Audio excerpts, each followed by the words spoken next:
Ya, ai amantaina le nei sauringa tāua, wala wanture wa ior sauringa, ai le no so mai, mai le pito nei, le lama nisi fa mol, sila nga il fa lancelanta mai no nei,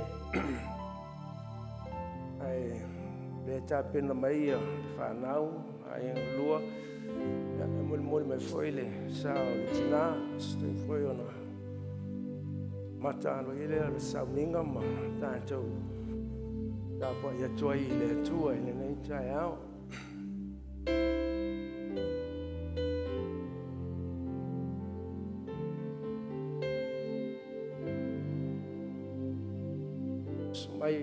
mai ul pito tua mo ina tou mun mai ma fio mai le pito lu nei la talanta mai le mea o toi le sao tu tina ya Faioloa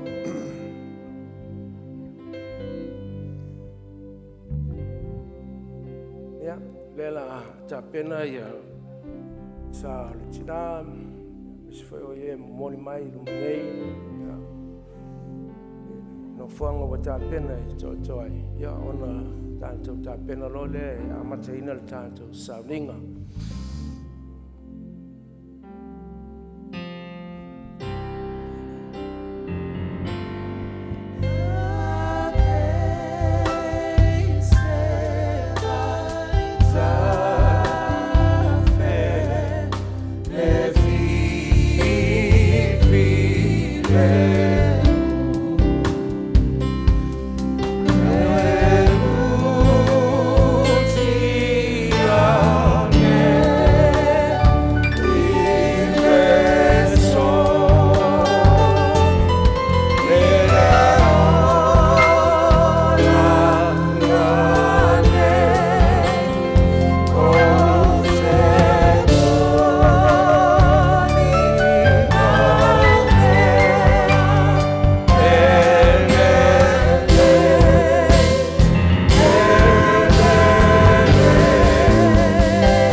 pena mai faro longa ole nei tai ao wa lava le tatu tina nei foi le la toi suina le fai o pole pese la tau mai sa tali no la sawa tina tole le avano e moli mai ai e pe lengo tina nei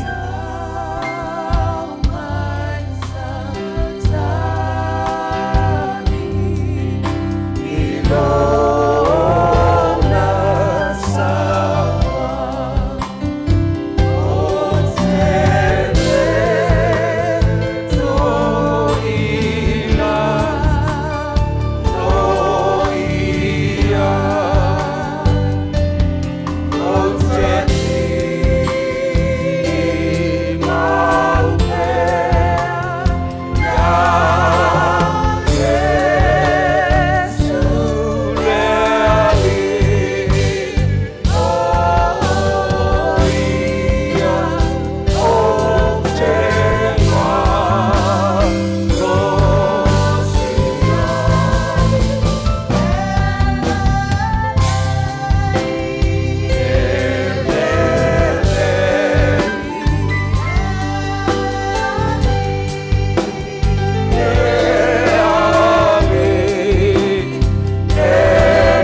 lala mai lalo le Faioloa Kurene. Ngai mai pe la tau le mai tau ta peno mai mo mai te ufunga la au. Na lofo mo le tatu tira nei. Ai o te fatalo fatu ma fa failoa ia tu le Faioloa Kurene. Le suafa man malo le tatu ali faolo Yesu Keriso. Yo le au le kalesia le atua le tama le atua le alo le atua le anga pai o te fa failoa ia tu ma fa talo fatu i lo tu sumai ma le afio mai. Ia mo volungo ai ngi lua. Me se foi le fa nau le tina nei ia Faioloa. Ia mai se wo me masani mo le pai le kalesia. Te whatalong whatwhoi pa ia lau whainga aluenga. Ia wantua lau tātou mafuta whatasi le nei tai au. Ia. Whaftai le atua lana pule whasoifua. Mo wailu tō soifua la leu tātou whiroi le nei tai au. Pai e suati ilu manei pa ia lau whainga aluenga whaftai whoi le atua.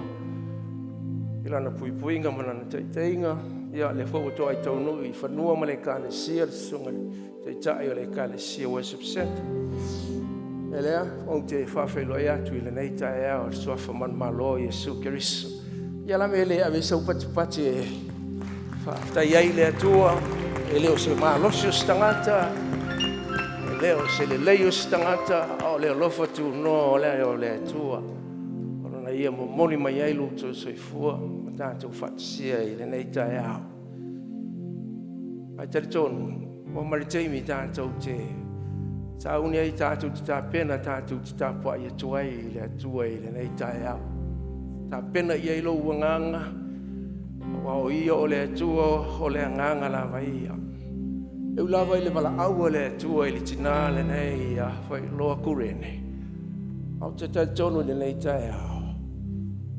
O ia o le au na le atua. O le mea lofa na fo ina mai, I lo tau ainga, ma le kalesia. Le au toi fo o ia o le au na le atua. Mea lea, pa ia e o le nei sauninga. La e se tātou tala I le nei taia. Le nau tātou whapeane pe o upo le whai salam. E le lei ona vivi I atu I a Iova. Ma fai pesenga I lo suafa le sili ese. Ma tau watu I le tae au lo walofa. Tau watu fo I le olo whama ono. Pa fei I na tau watu le alofa ma le whama ono I o le tua. Whamai I le naperi ma le kitara. Ma lo wanganga. Tātu te tau atu ai le nei tae au. Le tua. Ma euro walofa ia te I mātou. Me le walau tuai ma le whaloa. Tātou tūla I whatasi.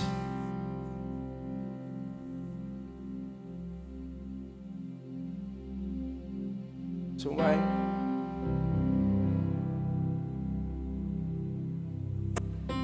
Whai a whai ma le awa, whai ma le minga o le sau nenga nei. O ia o le atua pa ia o le atua mamana. O ia o le atua mai le vavau e o I le whapavau. E soifua lava o ia. Le ala fo I lea a tātou o mai ai. Tātou te awa ia te ia. A wai pa ia o ia. Mea lea sa auni tātou te pese ia le nei pese o tā penenga. A wa o ia o le atua o atua. Le li o ali.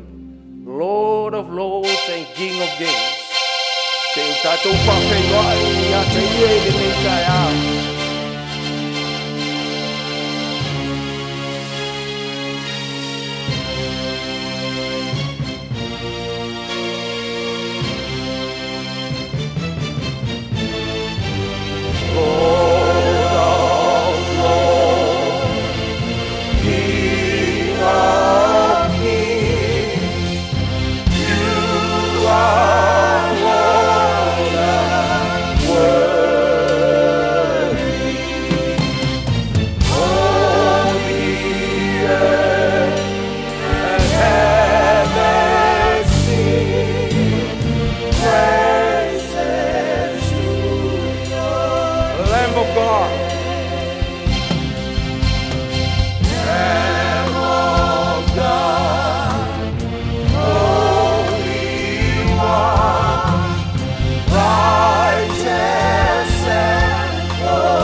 Amele pacha yo wow e te whawhenua iai le atua. O oe o le atua le ou le pule ma le mana uma. O oe o le atua o lo puna mai ai lo mātou wola ma lo mātou malos. O oe o le atua e soifua pea e whawawau. O oe na e whoa ina mai a te i mātou le ola. Ma o mai ai ma le whaola tanga e whaola ina ai mātou. Lea na e whetalai ai. A o mai asa whabene. A o le whatua tua i a te oe Yesu. E ui lawa e noti e ola pea o ia.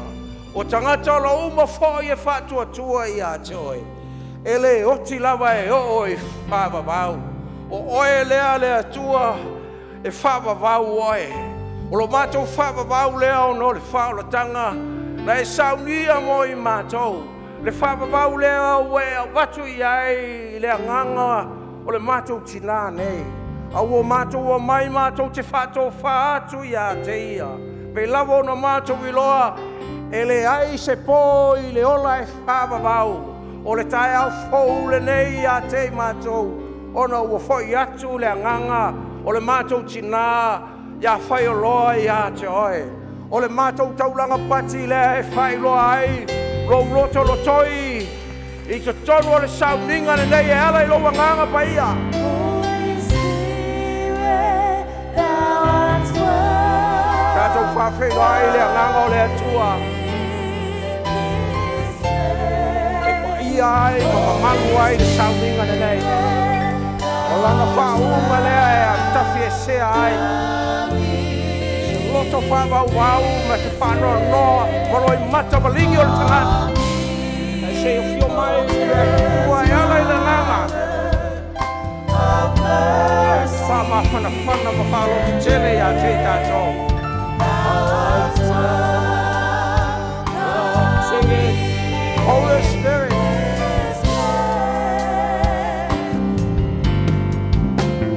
Holy Spirit, si atu ia i o a.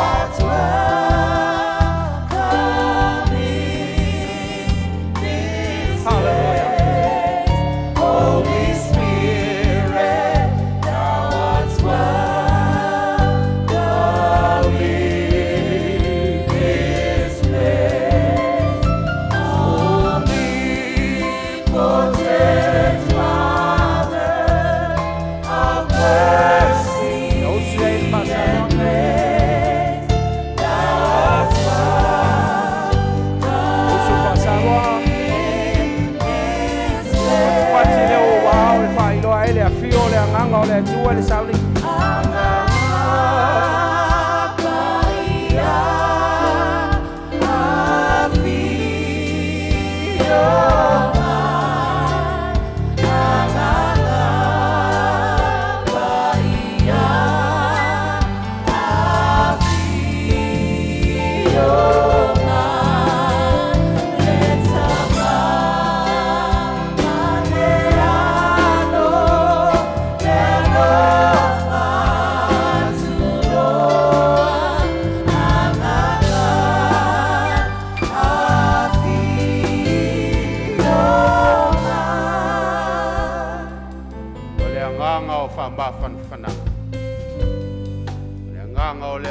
Ma le alofa tuno mātou te whāloalo lava i ato. Thank you, Lord, for saving my soul.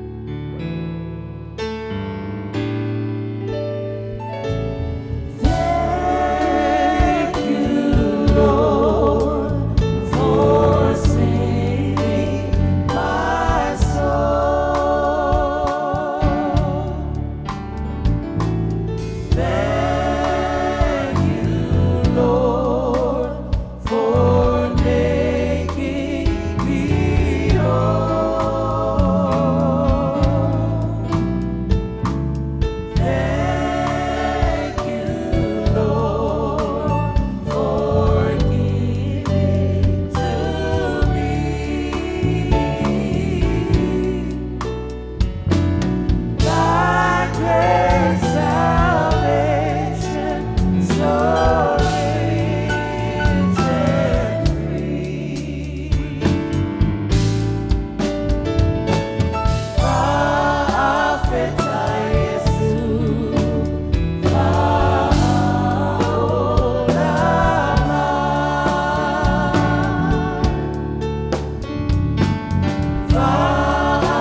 tātou lau tutu, malu ma le paia o le tua.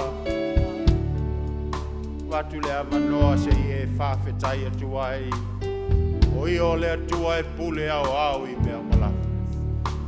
Whaia lava lona fina ngalo. Tātou lava o mea na whaia eia. A lava mea e whesaua ina aile soi fuanga ma leo la nei. Ia whaia ea pia i lunga o tātou ulu ma whawhetai atu i le atua. Le na fōi mai, o ia fōi ua toi whaila na pule si o tātou tina. Whawhetai atu i le atua, ono tāleni ma mea lofa. Na whātotonga ina ai, Faioloa au iai o ia le ola nei. Tā tātou mata ma vāvai, i lono soifua whao ngai. Tonu o le kālesia e mai se foi o nuu mai. E le ngata i lea, ma le mātanga o fio ke riso ma le whaoratanga. Lea ua tātou maua ili nei awa noa, a vea i tātou ma whanau i le atua, e ala i le whaoratanga na saunia e Yesu ke riso. Whawhetai tele lava le atua. Toa while mua mātou loto ono oi. Oi lava o lo mātou atua, e malia i le loto le tangata ua ola i le whātua tua i la ua fio. A o mai tu aso whaingata, e le ai se mea mātou te whānoa no ai. Ia whawhetai ama via oi le atua o le na saunia le tongi ola mo le tangata. I le suafo Yesu ke riso. Ame te le pati ai, whawhetai atu i le atua. Wa sili lava oe.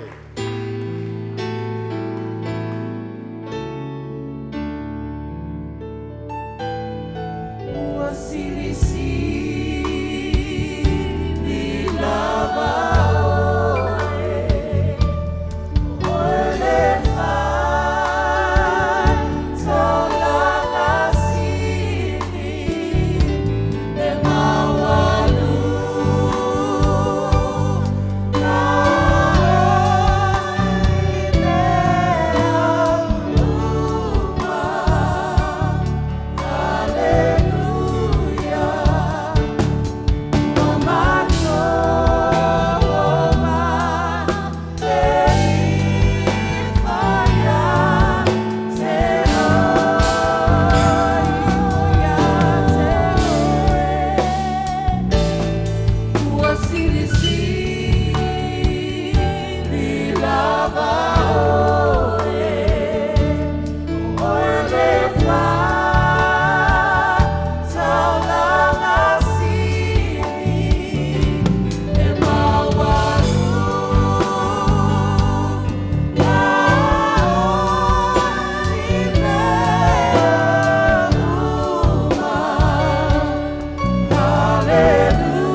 Your name is exalted. Your name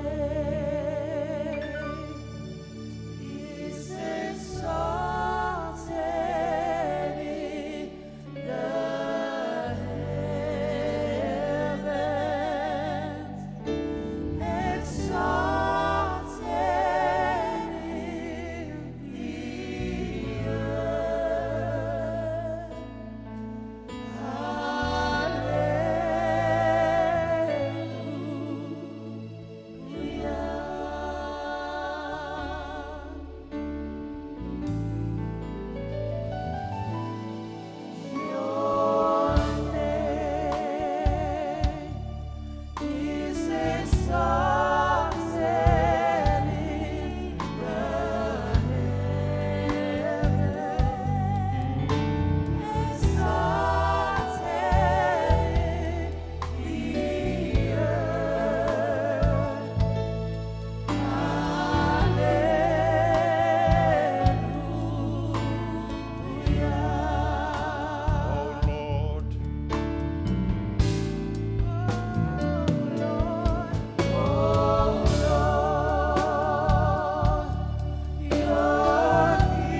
mai le vala au ala o fio le soifua ma le ona. E o whalolongo mea umana e whaia. E le aise si e tūma te te, pe aua i le finangalo whai tō tasi o lau. Pule o i mea uma. Pai lea mawanoa e tupu ai lo mātou wola whātua. Ine wa mātou mautinoa, o lo soifua la wafio, o le na vala awina i mātou teitotas. O le atua mamalu, o le atua paia, o le atua sili la wawai. E le aise mea na te vailua ina lo mamalu ma lo paia. E le avei se tupua e le avea foi e se tangata po se tasi mea na whaia. E tu maulava lo mamalu ma lo paia sili ese le atu. Nei tai ao matu e lumo de no whaali o le alofa tunoa. Le atu ai, ia whaia pea lo finangalo. Ai mātou te vivi pea ma ala langa i lo suafa. Mātou te le whanoa noa. A walo i ai le tau i o lo whatali mai. Pe a ma vai le ola nei. Hallelujah. Thank you, Lord. Paftai mo le soifua sio mātou tina. Lea watoi fo i atu o lena au mai. Ele ai se tu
Faioloa le kalesia fapotonga kevisiano i Samoa i Toamua. Ia leo le asaunia le titalo. Le nganga whaloalo.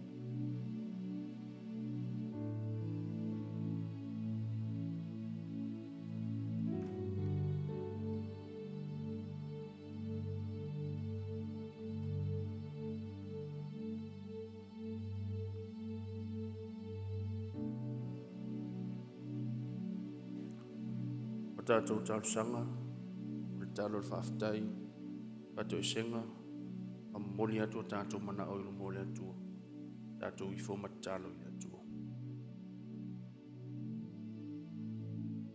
E atua silisili e selo mātou tamae whaavavau.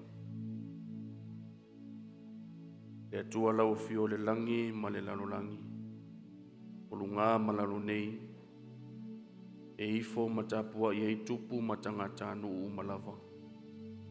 Wao lau fio e au na o mātou wha silisili. Lau fio e au na o mātou wha manuina, ma o mātou wha ane ine ina lo suafa mamalu e wha vavau. Wao lau fio mai le amatanga se i o le ngātaanga. O mātou poto i tutono lo malu tapua i nei. E o mātou momoli le taulanga i lumo lau fio, o le taulanga le whaafetai o le whaamanu ma le whaaneetanga. E mātou te sulaina ma o mātou moli mawina lo olofa lo mātou tua. Le ngata i lea o le mātou taulanga o sia i le neita e au, o le soifua au ona si o mātou tina nei. O ea mia ona o lau pule whaito atasi i lea li ie.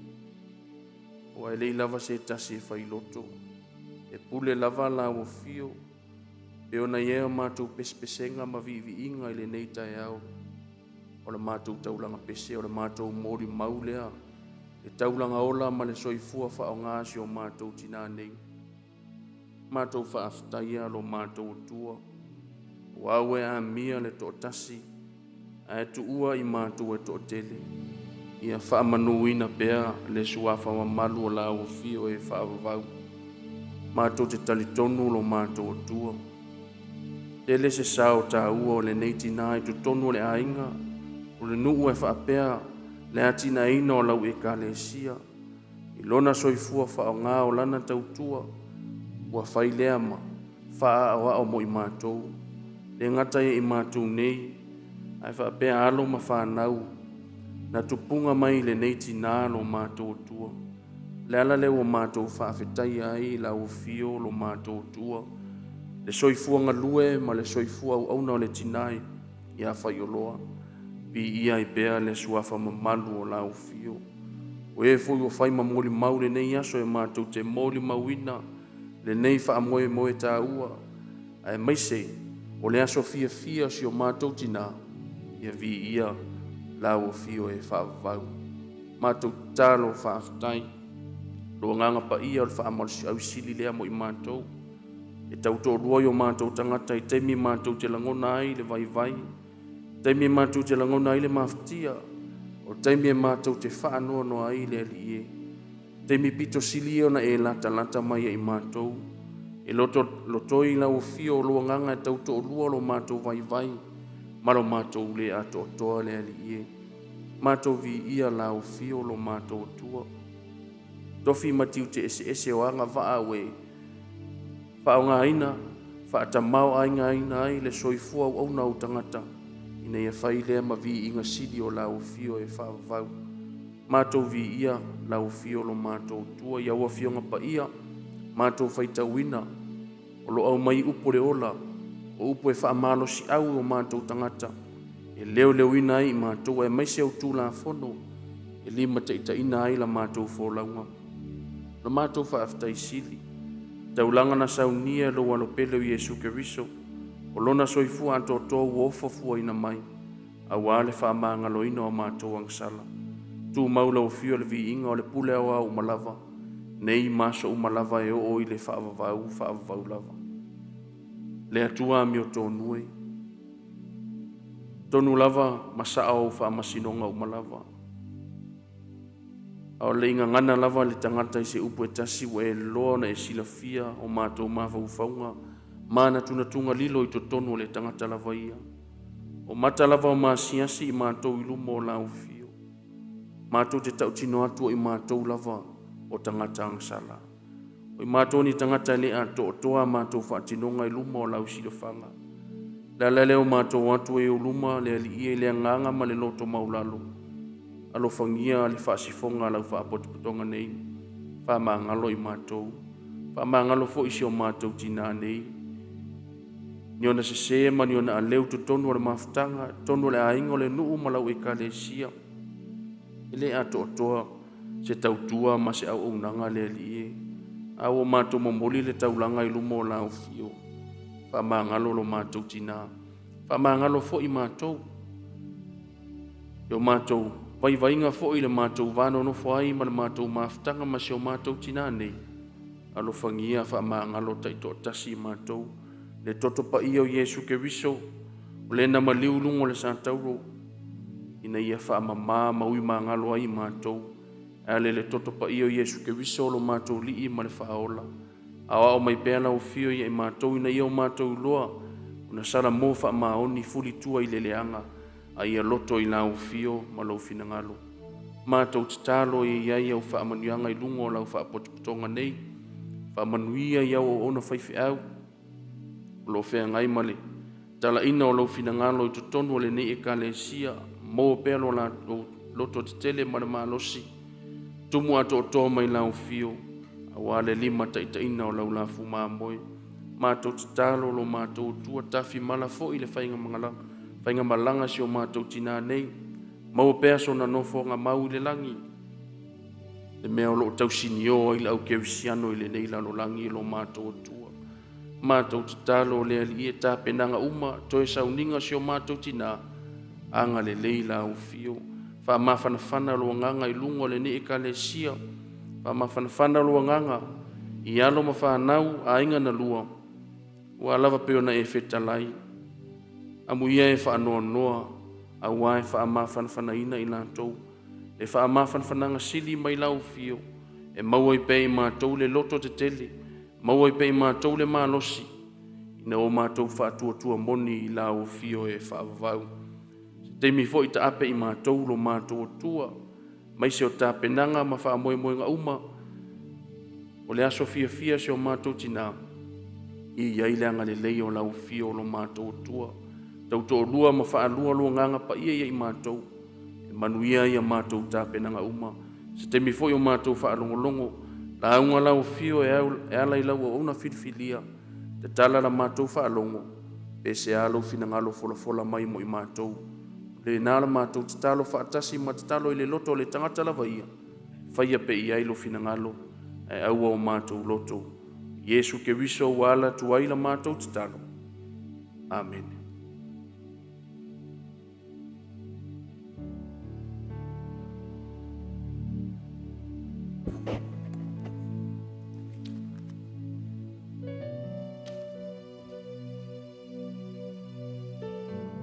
Ia pai o le tatou e kalesia e mai se i latou o e moli latou me alofa i olo te tala pea ia e avanoi manei suma iai tau au ia le vale alofa le tatou tina.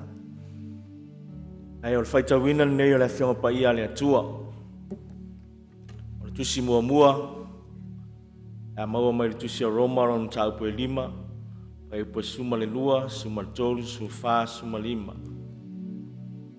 O le nei a peo na o mai o le angasala i le larolangi ni tangata e totasi. O le oti fo i ona o le angasala. Na o mai ai lea o le oti tangata umalava. A wa angasala umalava.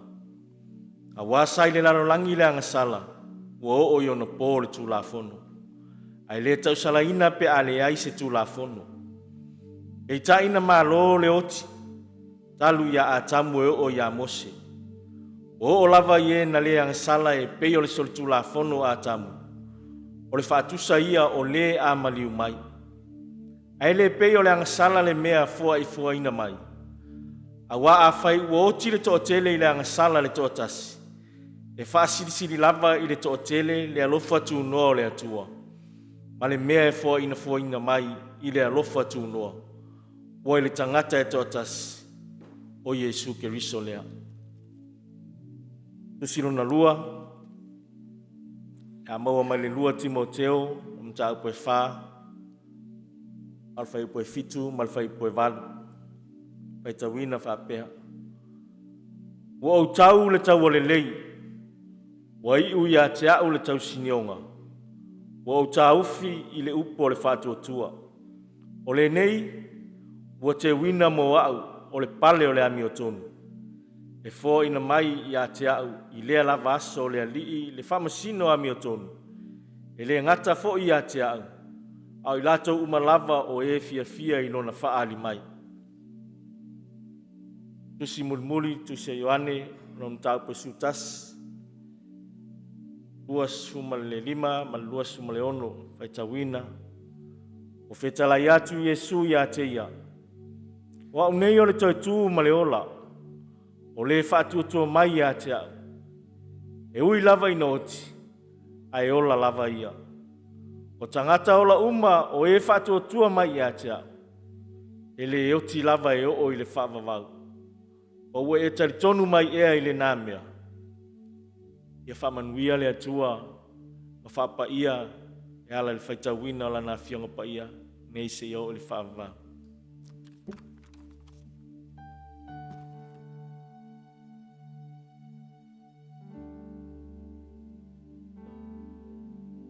Ia o te toi whawhela ia tu i isi o tau no mai wa mata le sauninga.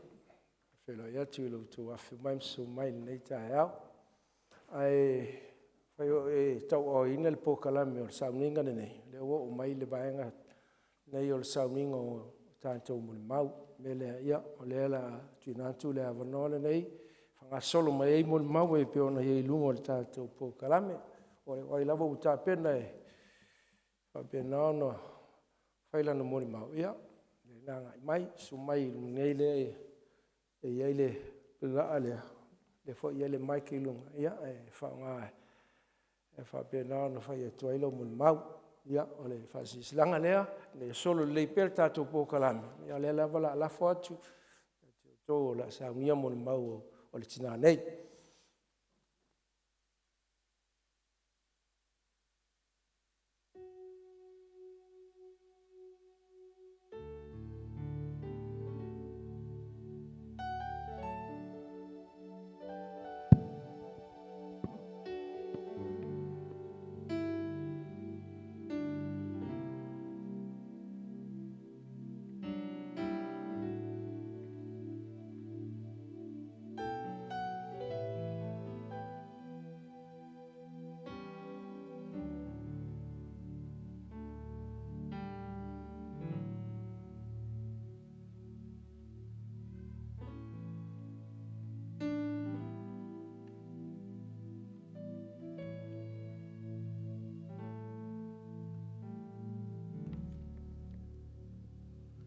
Ia vi le tua le tula tai au.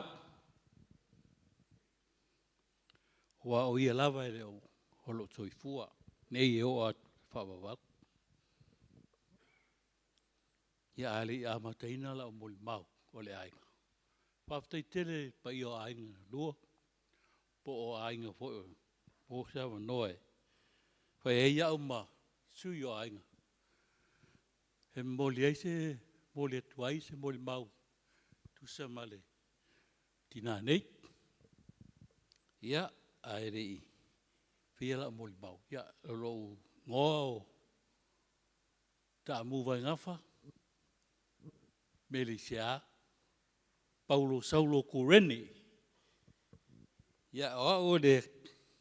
La tali i o tuangani o Faioloa. Ia matua la ia ino fui tutuila. Ia lea laua. Whai e ia o masui o ainga. O le ainga. Whai e se upu nei tae au. O te whaftai tele i le atua. I le taitaina o le soifua. Ma le ola o nei tina ia Faioloa. He masani ana o atu Faioloa malan whanau i tutuila. Ia. Matu nofo ai. E ratu la Faioloa laisi vai temi lau te lotu pati. Ia. Waras foi au ia Faioloa mo li mau ia Faioloa. Sau i le. Tapua inga lea. Ute iai. Ia ae. Petai. Ia e. Mai ia Faioloa. O ia tatu wona tapua inga tatu untala ia tala lei niukini. Ia maliu ai le. Ia lai maliu ai le u grandmother niukini. Ia o. O sore ngolo matua. Ia e. E si tina o Faioloa. Ia e tamawhatas. Ia o le tanoara ia wha. Ai le i mawhawhawina o la. Sui leo langa o Faioloa. Ia, o la itia whanau lea Faioloa. Ia a o mātou i tau whiorolo mātua. Ia, ai reisi teimi o usau. Ia, whai mai wa lotu pati. Ui wa lotu lea. Tapua inga lea. Whetu oi, kai rei. Ia whai al mena wa sao le loto tangata. Di ia le tua. E re wha maurisia ris tangata. Ai loa al me fi fiai. Ia alu ia i tapua ia i me le loto atoa. Ia amale maloa nganga. Ia peifui o au ia laua. Wale tue pati. Ia a laua me tisi. Ia le alau o te Hawhina ua masi tina Faioloa. O ios tina e rofa. E tautara sa. Ai whaftai le tua wa alu Faioloa. Ia walo lotu whanau Faioloa. Wa whaolaina. Ia ele i mawhawhawina o le a whaolaina Faioloa. Whaolaina toi mran whanau. Ia o tua sau ni ua o whailo o whaolaina ia. Ia isi tama ia. Ia malteine. Ia tu ono e whanau. Ia airi ia le tua lewa. Tatu wawai atuai. Ia watami mita fo ia wawai atua. Ngā lulue mai ngā lue ngā le tua. Langa o le totoa ia le. O tana ka telsian. Te ngata sālai. Ie. E alunga na i whanau. Pa whanau. Ia. Lea la au te mol maua tuai lea. Ia Faioloa. E lofo i le ainga. Tue o Faioloa le. Leo alu nei la Faioloa. A o ia sa tamwhai wha mau popo le nei tui kua mua. Ia a o ia fo i se whauru matua i aile. Ia mātou. Mātou nei i tua mua la inga o tue ina. Iwa o lon tu fine lea, tu fine o Saulo. Ia o Saulo whanau au. Ia a o lea la ua malanga Faioloa. Ai whaapitai ua whaolaina non tangata. I ngā luanga le tua. Ai, ia te tonu la teisi o ranga ua Faioloa la mai tua mua. E vai si matou a inga ua tangata. Ia ai whaapitai rewa ua ngā hoi nei mawhtanga. Ua tuef so ta iei whanau. Ma a inga, kona sā wala. Ia te tonu la tue mose mau poponga. Ia i whaapitai a Faioloa non tamu whai tau wha mau popo le a inga. A lea laua sola li tina ia Faioloa.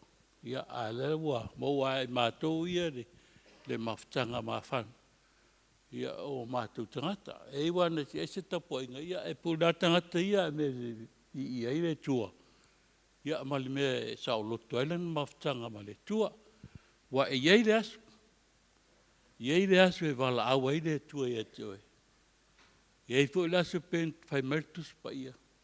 Tatu te laulau tu te ito. Ta si ai i ruma o le tua. Le asu whamisino. Ia ai whaftai e tina nei. Whaile mo malanga. Ia awo. Wo te lia Yesu a vea mari i maron whaola. Ia ai whaftai tele mo lo ua noa. Le te ua umila o moli mau. Ia umi an moli mau tina lea. Langa tina e fwoi nei e tau tarsao. E o ke nia hoi ka haka. Ale a whaare tonu oi. Ia laku leo Faioloa o ke ngia oi. Ia e umaifo ua lo kinyanga oi. Ua ere fia iai fo ise mea. Ia ai me si rintaua. Ua ngā Faioloa i tonu o le ainga. Ua wauai mā tō ainga se mā poponga lei. Ia ai vi ia le tua i me uma. Tātou te vi ia Sao Loto. Io tātou nganga. Ia tātou sauwhanga atu mā loa le tua.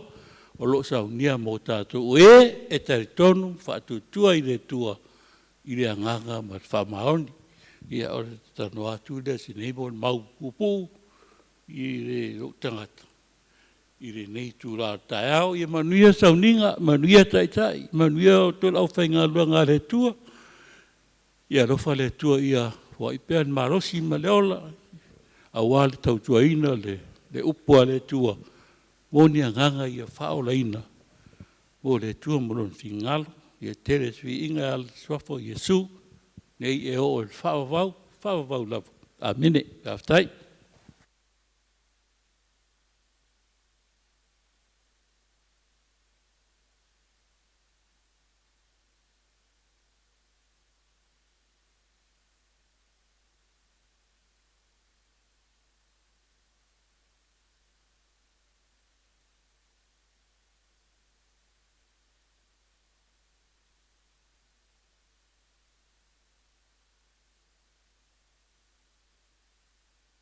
God is good.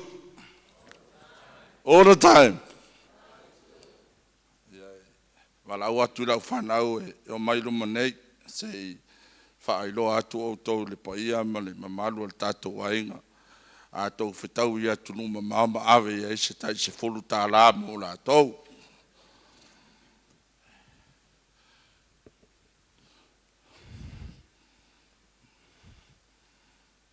Kere seri.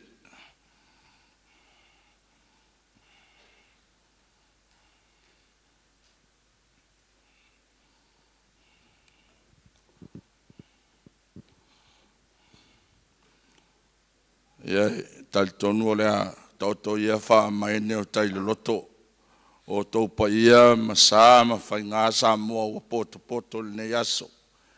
Tai nane le suso au whai ngā ruenga pa ia le atuai so se whata whai tau taranga. O tātou o mai tātou te mole mawina le vale alofa al tina lea. Tu sai fo i mal tau mawhitanga i e kare sia. Ai le ngata i leo tu tonu se mātou ainga i toa mua. First of all, I would like to introduce myself and my big boys Apia. Oye, tolu lau whanau tama, o leo whainga lau whanau e tō lima. Ua le pāu mai le tina o le ainga o lo whamuri mai ma teine, tō lua teine. O le wari e tō tolu e ulmatua re se rilai a ngai atu tua. O lona ingoa, o Tasmania, sapi mwao. O le lona lua leo lau whanau. O Mika, sapi mwao. O le lona tolu lea, o Tamwhainta lea, o whanuu, sapi mwao. O le ingoa le mātou ainga. O Elisa, sapi mwao. Ia mateine tō lua e leo mpau mai. O Safaul, ma Sicilia. Ia o le au whainga lea, o le whanau. A unei le tautala atu.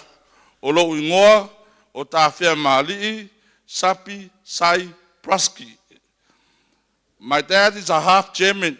Mea fo nā leto te wawai mai ia te au. E pe ia o se shamani. Ma lo whāro aro lava. Anga ia tōru i lalo. Whaftai.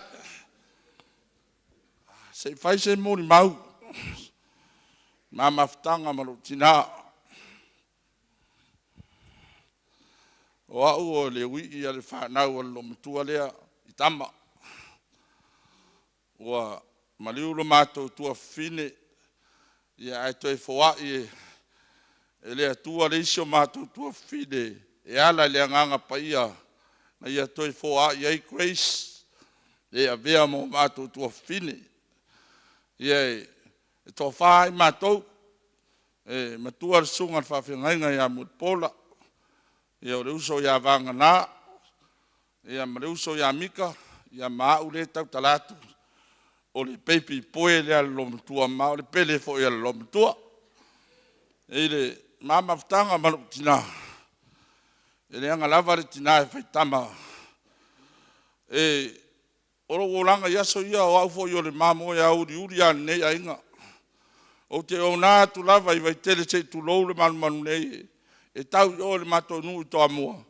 E le aia ma seise la via ilo lima. Pau a lea o tangata e. O te vaai mai lo o tu atu lo tina le auala. Io na uloa lo lea. O wha maua lalo ma o. E aluatu o whea lava o te inu ai vaitele o te vaai ma mao mai lava ilo tina. O lotu atu. O na winga e. E mana o awane i pisa. I o aluatu fo i o le nuu. Wha pisa ai. E sausio tina ia te au. Au aluatu whawheto ai. O te tango. Pato te saufu ia te au. O lewa na unupia te loa au aluatu le whale. I le ese o na nganga e laina sau ia te au. O le rofa. O lo tina o se tina e rofa. Mato whanau. Ma whanau o mato whanau. Wa o whaia grand kids o papa mele o iai. A le au te lai titi. O le leiti nā e whaitama, matou whanau e le ma Faioloa Samoa nei, le po e moni mawina e tono le kalesia. Tō a tere tamaitu o lato musia lo tina. Ona winga nei e whaitama. Ai ina nei tele se tala. Ia mam, ia o manuia nā amuia oe. E lea na whaitala al matou, ta mama tua lea. Ai, tātou te le sao ai sa tātou e kalesia. Tātou te sao lava ina ua o tātou taria ke riso. E a vea mao tātou ri, mao tātou whaola. Po le ale kalesia e te alu iai. E tātou te le sao se kalesia. Vanga nā ua e taria Iesu ke riso. E a vea mao ri, mao whaola. Lou a wala nā lang. Ai whaftai mam, ua e tai mua. A tonu foi, tātou Faioloa i le langi i se taimi. Ma se aso mua. Ai manuia lau malanga o te alofa tele ia te oe whaftai.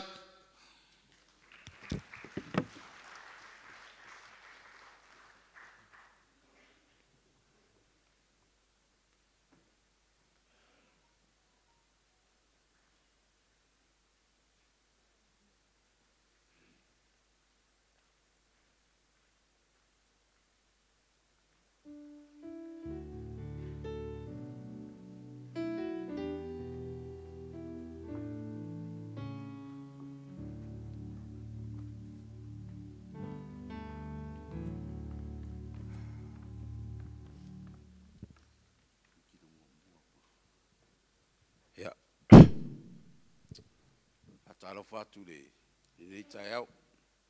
E mo mona Atalo fatu le sunga le apostolo. Ia, taina le fo ia le. Au sa le vi nei te au. Atalo fatu fo ile. Pa ia man malu le. Lau fia o poto nei vaenga o le tai au. Ia le faia se mul mau. Ia se I kope aku ka mai merea. O lo ungoa o ai malo safata mika pene tofpau. Ia o le longo lua le lon tolu o le whanau o le lom tua. Ia o le so kei lea. Ia la poa lea. Ia mat whanau le I lumanei. Ia se a maka kula mo le mau le mafutanga maltina. O le wa saule wi. Fa meunga ia le pele le lom kua. A o leo ke whai ako. O le pele la ni ia le lom kua.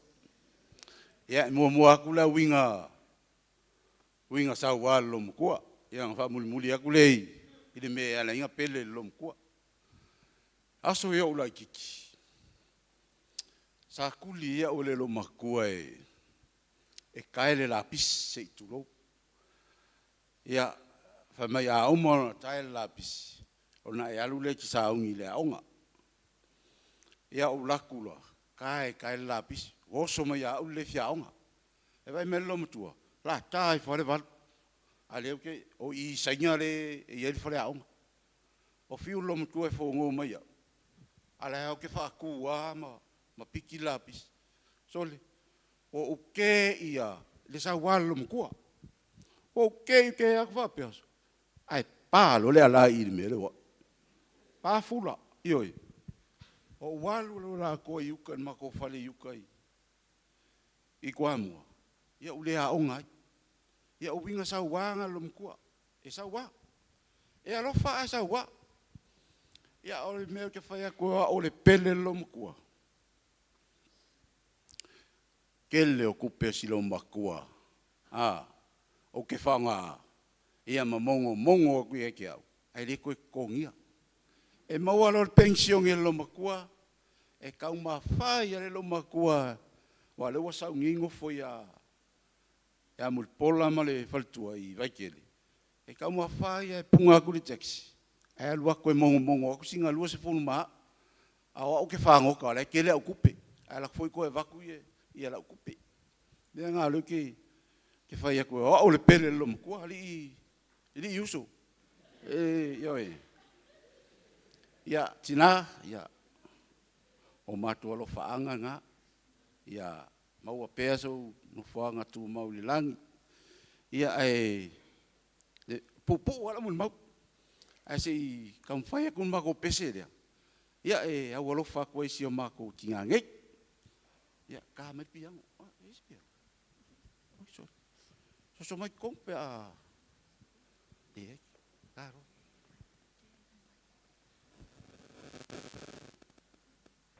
A malulu wa. Ia o pese le maua ngā ngi I whangau. Ia e manguia kere sa nginga. Ia lau sunga le. Tai sa nginga. Aftai.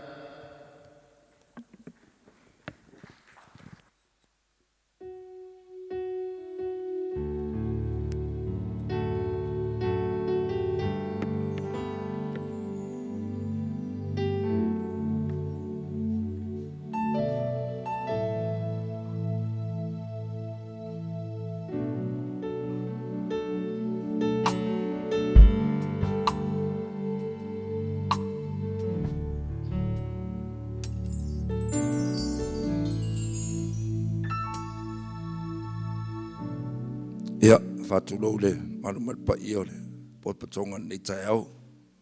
So le sunga le, whaingolonga pa ia le atua. Ia, mai se ia, wōma au me mai. Ia, mai lato mo le awanoa tātou te mun mawina ia, to e taimio le tina. Wala watu tina la inga ma le whanau.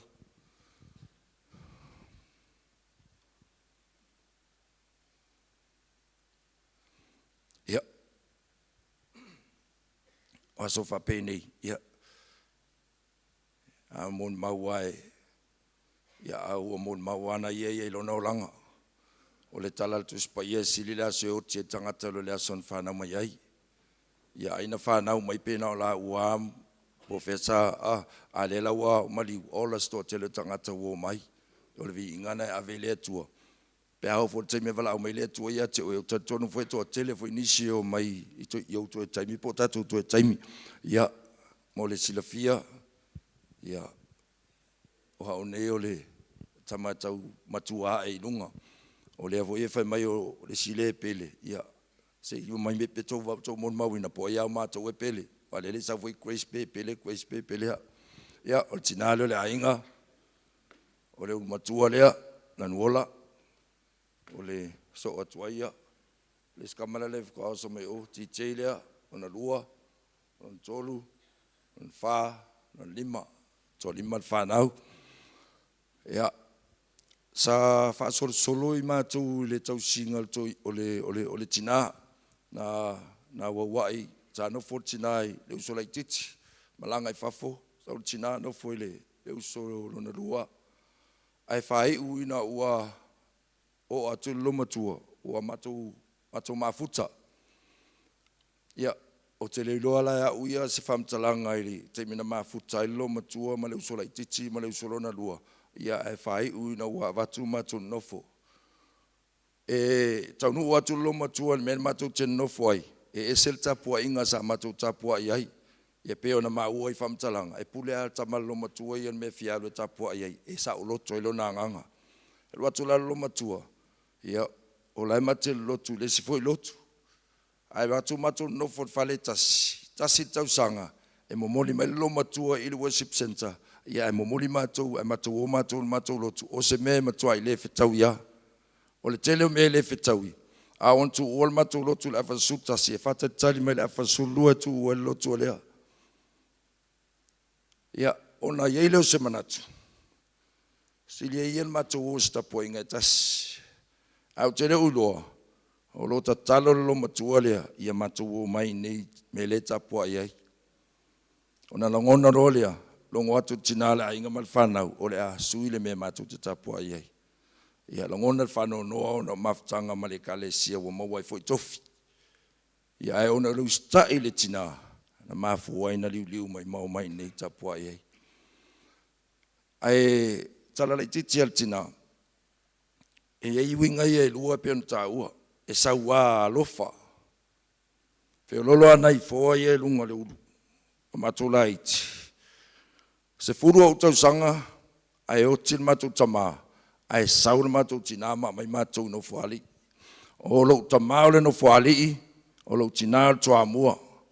O tin matou tama, se furu au tau sanga, no se furu au valu lesi, ono lesi e fa lesi wai toa fai matou. A mai matou wola I nei toa mua I lona ainga.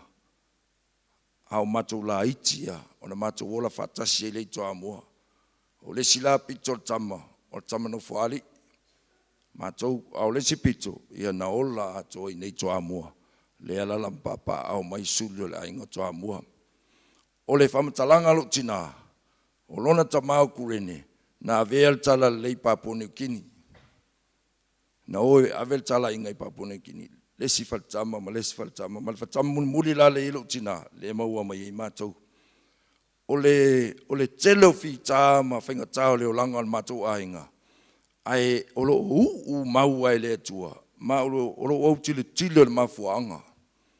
Tatal noa foi nisi matou al matou ainga. A faisa whea inga ale tama lea na alu I Papua New Guinea ma le tua nunga le vasa. Le tala inga le tala lei.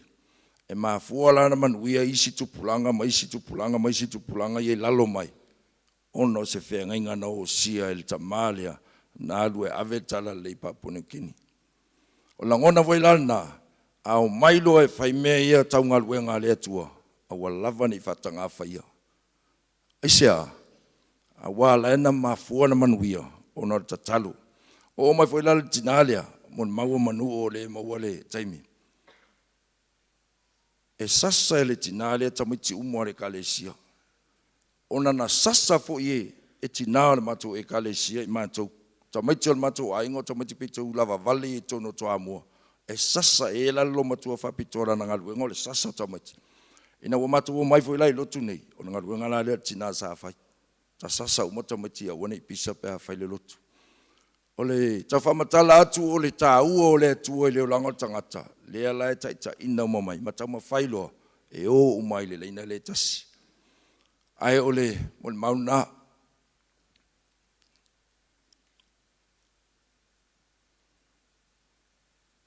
O le altala tatu tinai a tatu.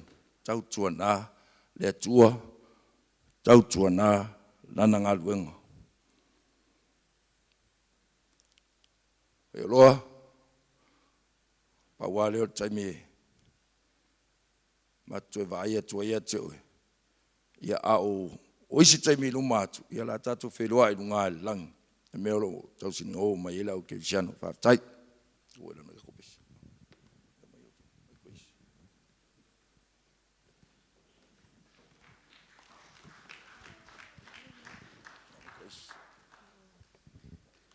Ia wala au atu le whanau o lo matua, mai se utus tatou pese.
Grace tamale ve amika.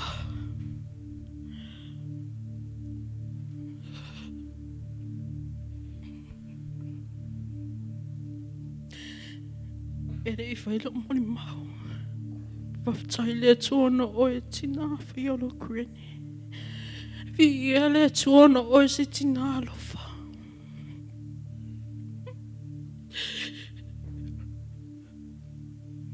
Vi ia lea tuona. Lufa maoni tingane.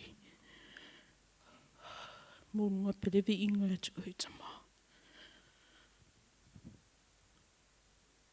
O a unga whai me laikiki no makoreanga. Kausi mea o pepe. E nema whai o me kingi. Rua iwa o kausanga. E kere kare kongu e o kausanga i e wa alu kinga. Pele o loko.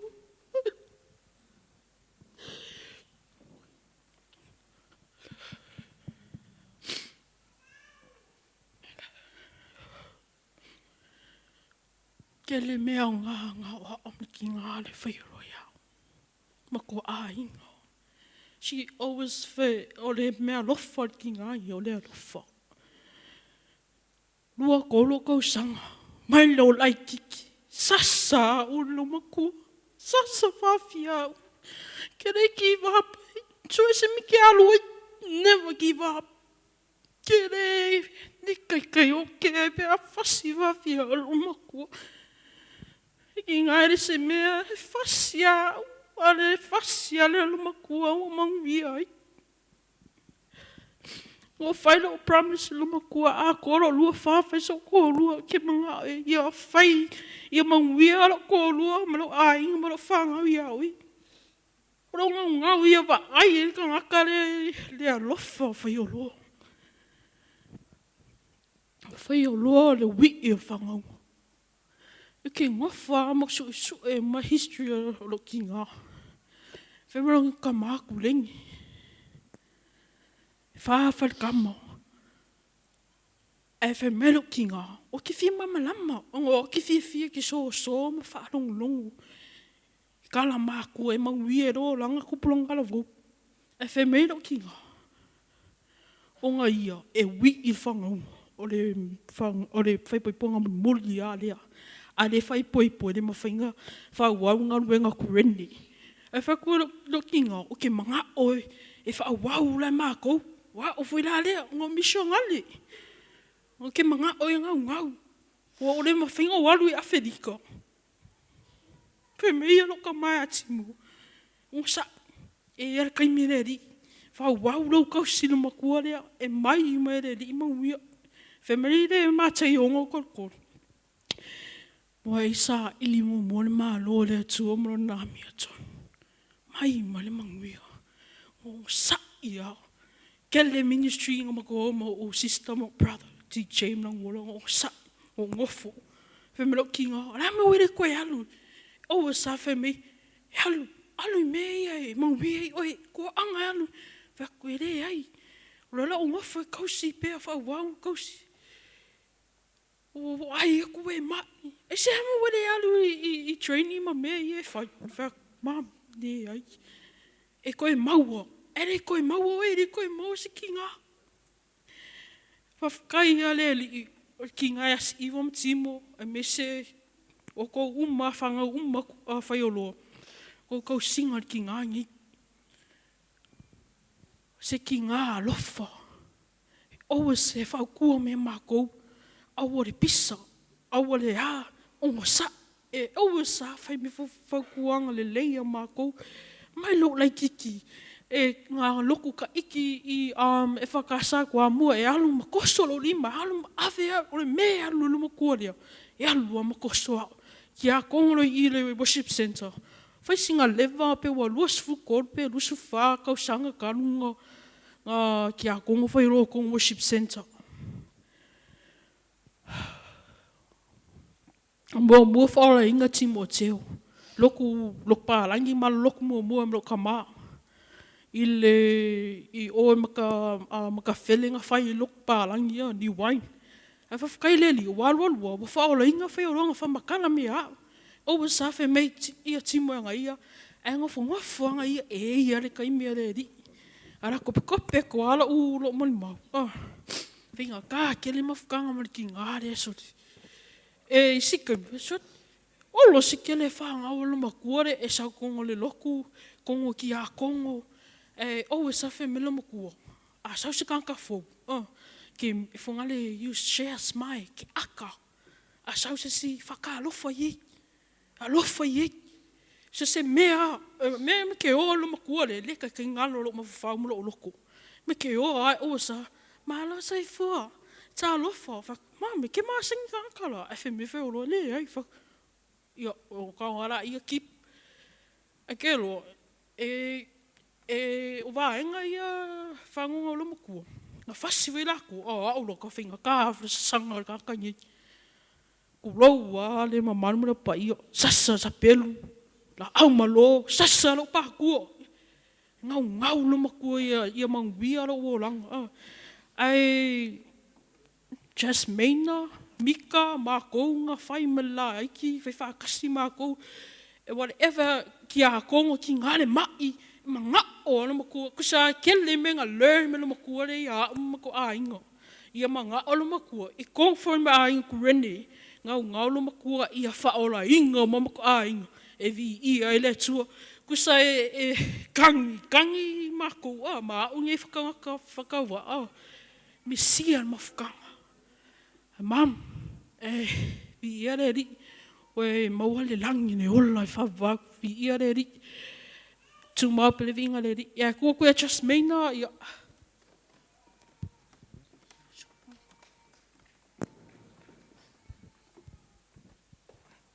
Ia alanga mai leila tua, alanga mai leila tua, ia vi ele lo whamalanga leila tua, tatou lia bale ni tai a fu. Ya, o sina tala pupu o alma mafutanga ma lo matua nei. Ya. I lo ngisi kala e koe whai a koe le koe au ngā mo Faioloa. Ya, o ngā mo kākou le ke ngei. Tatou malawa tono le whare nei. Ya. E le sisi kala e lo koe la longa mai Faioloa se mea. Pa ewe wana vas e kongo whare ngi. Ya. Marasi ama tatou te tausini o mo le mea lo. E le fia ya male o li tūmau. O le langi polo le whawau. tanga maloma tua ia ese male whainga tāte whainga ofie ia i ia le tua of tai le tua ona se tina ese male lofa ia o muli mau uma lava tawa whai uma lava ia mato muli mau ia ke lea kara lava e ngai po ele pele loma kua ia o le pele mo ia le loma kua le ise si pele loma kua langa ei mau wala ukala le so se kai mia fa pe kai minga fenga luenga so se kai mia ke manga va ko le so fa e me loma ko ngofo kulum chei vai ka pa ia le pakeke nga loma ko e sefe ya ale langa morning ting fa ka ku ka ya ya ai al fas falao ai ku a ko le fa mo ma le pekene ma shanka mala fenga luenga po la unga kala ku fa ipese ya me ka loko ale loma ko ya fi uma ale la sulua po la skonga ya walo ke kong la fa ipese ka ko e kalesia ne ya me ka loko ale lo makua e ke alu pese o fe e alu e lolo lo makua ko inga o la kulfali ka se ka lo makua ai foi alu le linga piliaki ya ia le lo fo malanga le tua e fa ngana ta ya fa ngana ta ma ftanga ma lo matua ya ta si lava se me o e tuina tu tatoa inga ya vele mali o Faioloa ya o te lo mea o malava i pokala mele tua lalo lava pokala mele tua ia tu tau fai me tatoa inga o le lo makua le lava si mea nga ngomele kasi lo makua le ngai lo fe alfangi ka kwa inga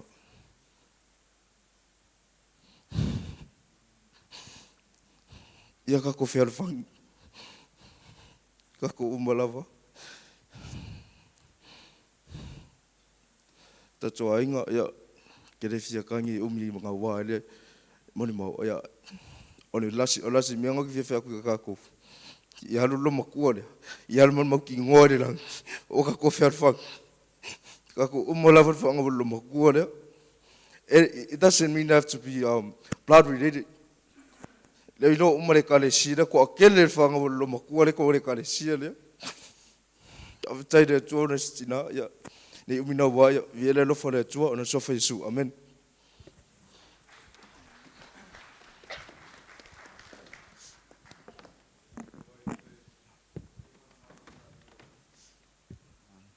fata singa le nei tai au nga tfo le Yesu va singa I fa fenga ai se fai se talu se moli mau pu fa tau fo le tina ya Faioloa I lo ngo Tasmania sapi ngo palangi a ta ol matua inga o kasimangia o lis foi ta unga o mainia ta foi na ta o lo matua ia o ole lo matua o lo tamau sai le feme ole ma mo uli ia sai ia o elisa lo tina o lo matua so ia na ia uso ia na o mai luma nei ia na ia o tu fa fine ole fai alva ngale po ai sa ol pele ole aing ale ata usa o tual pile la inga le wa o tama mal fai makare ku mai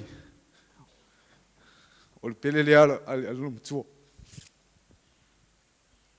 o mo fuanga nga pele lumtua kamaya o lo makua e pele lo makua ka kala I lo makua e ma o mia le alofa kamala e pele lumtua ona I lo makua e mga umi al kakalo I kamaya e afu fala talata mai tono le kalesia e kai kusa mala kamaya o le lau kau Faioloa mai kamare o le kau laka ke isi mai la le ila le makokoma ala kau la kau kiki laka mai a fai singa e fa tai le tu lo laka mai lo ka ko kongo fale le tu le tato lata mai lava nei aso fai singa kala pupu o mako o lo ngo Tasmania ia le liso uso le o mika ma grace yo grace ta o tu fine ia ar sa onga lava o tamal lum tua o le antia ma ko lo nga maka men nga luenga le lom kua nga ko ngofo isenga o le vang ngofo nga loku loma ko ngai ke me le fai fale ie ele I fai se fale fo le kalesia afia fiuma nga luenga lom kua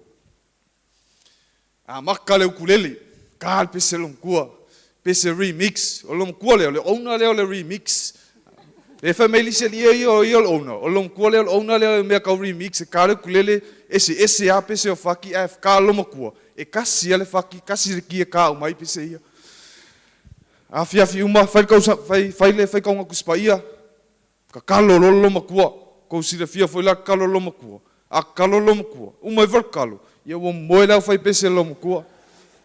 E whafkai lea kua. Kalo loma kua. Maungui ai. E ui foi la e ma maol me oi. E ungi sila au skadia. Ngai Samoa. Ala e whalakalaka i le li. Wakai ngā sili lea. Mai lom kua.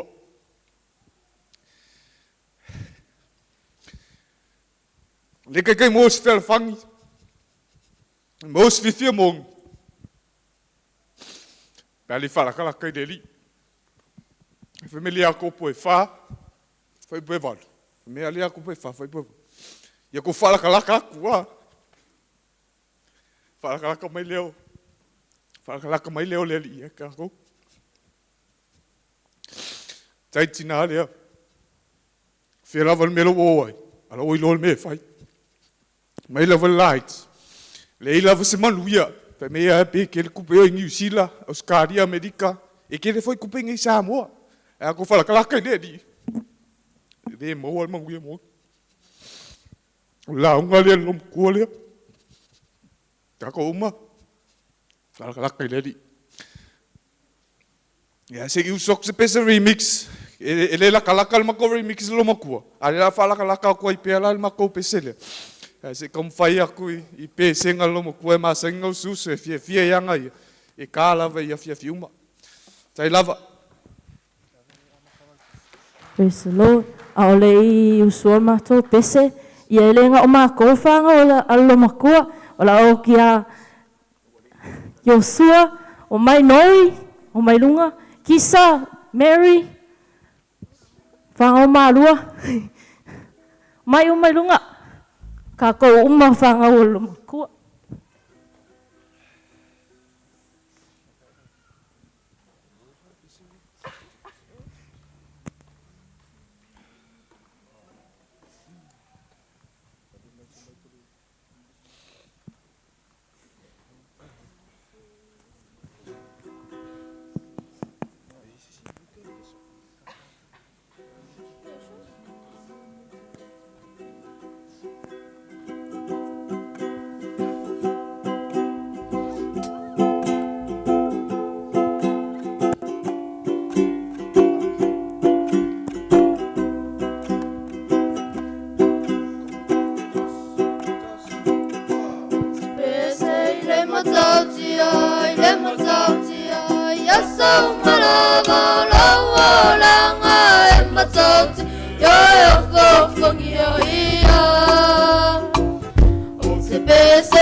Oh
i pese na fia ile si mata tinga e usu.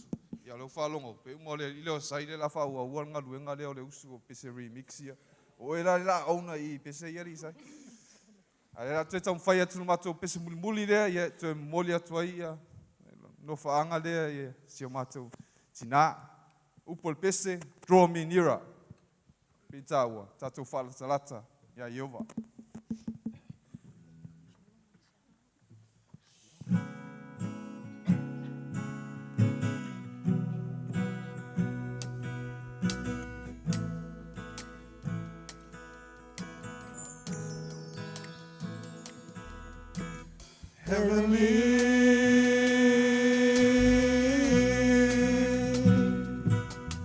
It's the look on your face.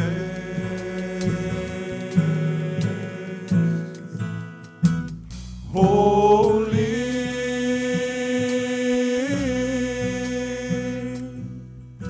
the place where you are with.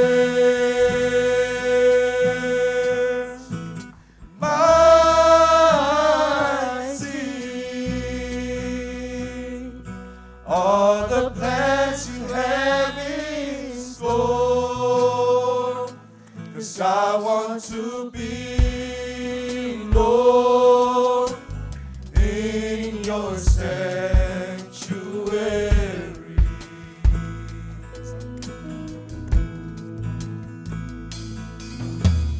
Heavenly,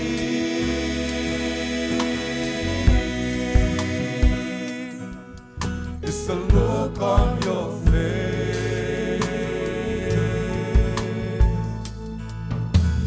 Holy,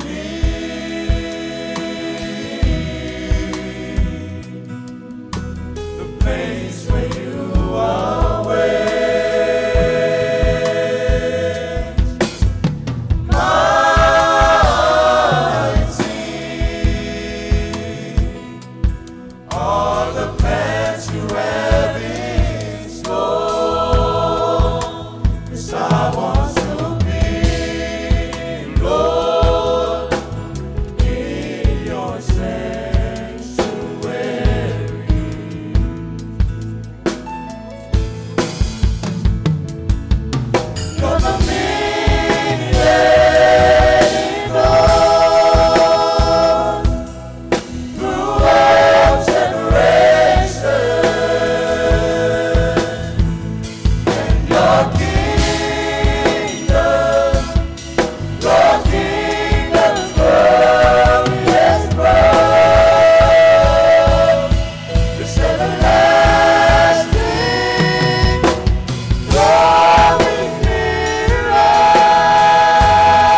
glory, forever and ever. Amen.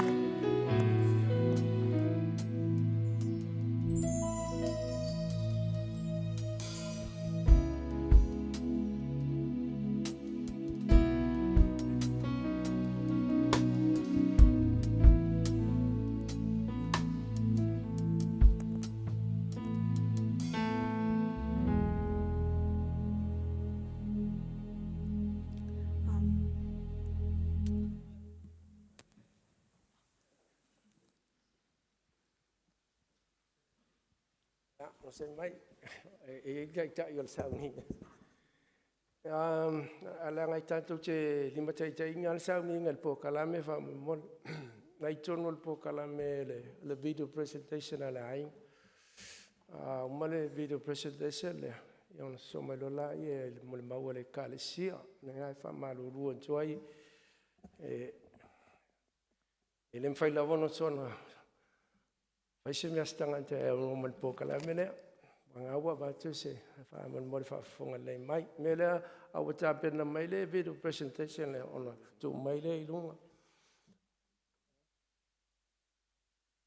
ya le la mo longo mai ele tau no mai le video presentation lai e sau male ba statement to mai le mela le la fa maludua ona ola fa nga tu ala le avano le tsai o sauni ola la alo le mo mau le kalesia ngai ai mo sifia le sauni nei ele ia se sauni nga fale ai ngol tina ya Faioloa mele amo mole ele tu tala telefone le avano na tu la voi poi inizia le kalesia ona ia le mo mau le kalesia tu fatas e langona foi le fa solo le yel o kalame mai me la le tunantu le no tar o le no ia sumata la chotu le no le nei tiram tu ne tar so le kale si o le uomo mai fo ia fa mai lunga le pole la le fa mole le mai tar ngai mai lu nei me ngai e toi fo il po kalame be longo mai ua tau no mai le video presentation le ia ona toi fo ile ia fa wa il po kalame la tau nei me nai fa malulu toi ai se si o mana tu ia le ona fa so tai mai ia ona fa nga solo toi le tu le pula le mai mai fa mo le fa nga tu wa fo fa fong mai il sounding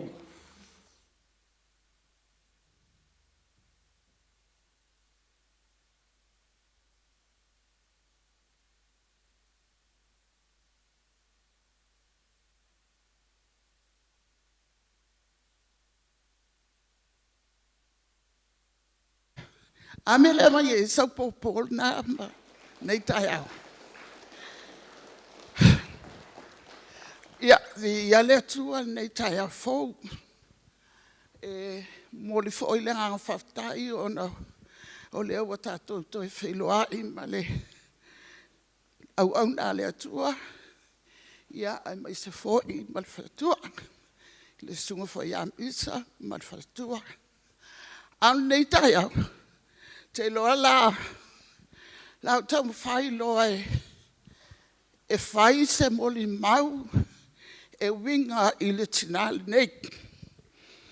E le to iaila se sitala o le tinali nei. O Faioloa o le tangata matua lea. Lena to e mai le amatanga o le ngaluenga nei. A o ia foi lea. Wata o to mua lava I to tonu ole o whale tapua I nei. Mai o nei tina. E iei le hasona na la unga I whewhi au la sa. Ia sunga yangi li amu. Whapelo se whamatalanga. Ai se tangata e sau I le taulanga.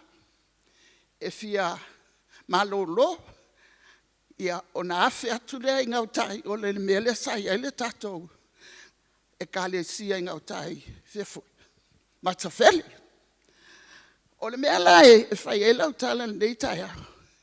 Sei uma whai watu e lau tala i lau mau lea le winga leo le tangata leo Faioloa. Na la unga ngili amu whape na. Ai lea so sa, ai aso ngafua. O tina ia na uwa ai ele. Ile aso ngafua. O Faioloa. O luapo. O le tina ia lofa. O tina ia no mua ti o i le whane lea sai e ngauta. Ma ula lea. Ma si tina i oi pui pa. Ma si tina i vai toloa. Ma tau laia. Na mata mai eile ngā luenga. Te loa e te lo tangata lato te le loa Faioloa ma isi tina ua mawai atu. Ai o tina nei, o lato loto. E se loto i le atua. E loto i le atua tina nei. Wafo i o lewa taito tasi lato. Ia o le taimilina. O la ai e loto ina. A sau e moli mai whanau le aonga. O se maula te avatua i nei tai au. Whapea maile le tusia Timotea mua mta pui. E ono, alon whai postu lua. Whapea mai. Ia e tau le taua le lei i la le whatuatua. Wa vala au ina ai oe. Ia e tango atu i le ola e whawavau. Ma ia e tau tino, i se tau tinonga le lei. Ia tau tino atu ai, ma moli mau atu ai le totele. O le winga la le na o le tina lea, o se tangata tau. O se tangata tau, o Faioloa. E le foi sa vai. E fa supa Faioloa. E aloa.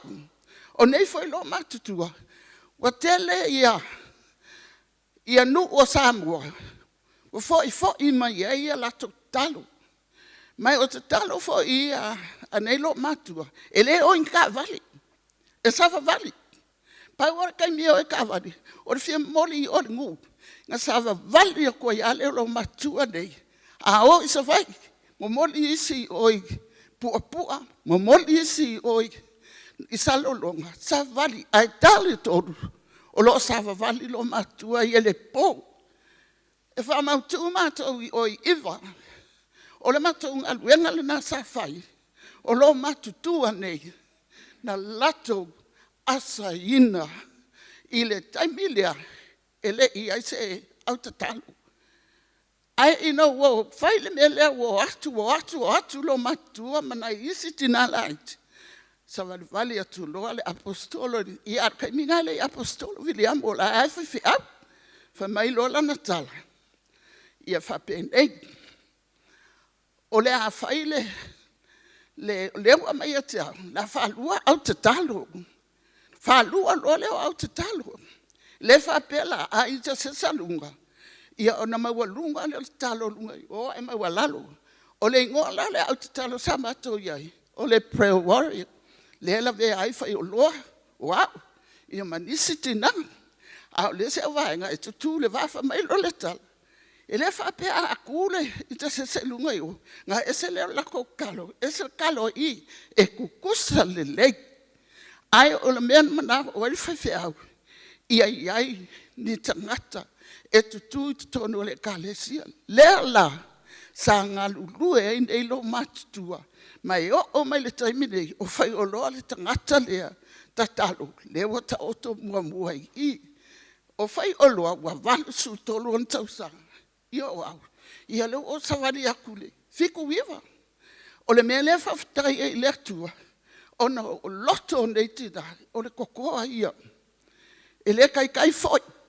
E le foi. E ngalulu e sava vali foi. Ao i kalfar kakalo. E sava vali mai pe ale ngi pasese. Ngal pasese e anu i ka. Ia ao i ngau mai kai. Ia sava vali mai le pe mau e kaunga mangogo. Ia ska vale, ia o mai ia Apia, ia ngau ai lole o lato ainga. Me le faftai el nei tai au. Ia alu Faioloa. O Faioloa la walu le ola fava. La wakango a Faioloa le ola fava. Ai aka ko kai aunki. Ele o se fe au ele mo tato. Tātou ai mai se le whanau o le nei tina. Mai o ke kau kingu le kai auriki. E umalonga si I. Mana o onga le ka le sia, whea kulua. Ia lulo oi ia luma le kuei. Whaisau oi mana onga pola se mea ke mga oai I le atua. Ke loa, whai o loa arakanga ka piko leo ke le lang kang. Koe ke le a leo le ngahi. Po le vai, makangi au e. Onga oi, le leo kimbo. Kimbo. Ke loa ua kumbu le ipua. A whai o loa. Ile asuinga I kokongo e angi luo. Loi maka o lo o makukua ngai kele lo ia koe inga ia whaiwhi au ia kuku mai ngai. O ngai lo makukua nga. Ole mea ngā le whawhi kai ai. Wakau wia. Ngā luenga ngai lo makukua. Usu. O le pō. Valu a pō e o. E o e awa wai whakakalu ai araka I mingi. Ole ingi se o. Se a ole ingi lo makukua. Ia ole mea lea. Ngai kai au. Ia whaamalo sia I kako, walaka lea whio mai o le ligi. O le kaimi, kako kia kuku ai, ka penga oe, ia le wamanga penga Faioloa. La walu manga walanga luenga.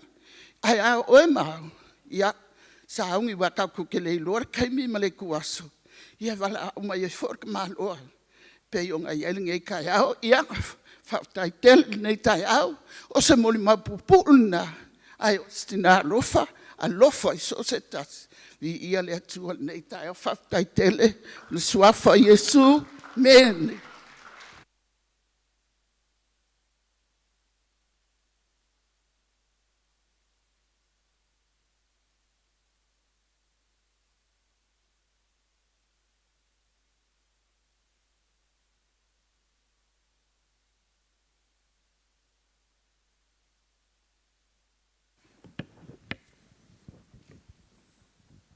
Ari, ele fia fai sau nga mo mau mo.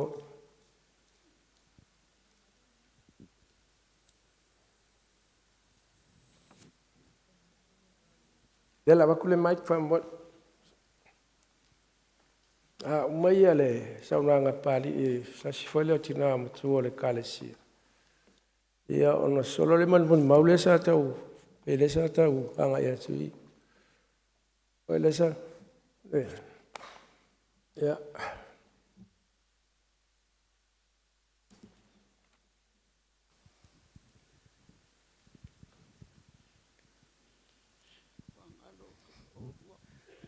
Ja. Ia le atua nei tae au. Tonu sila maina. O se la sila o matuane.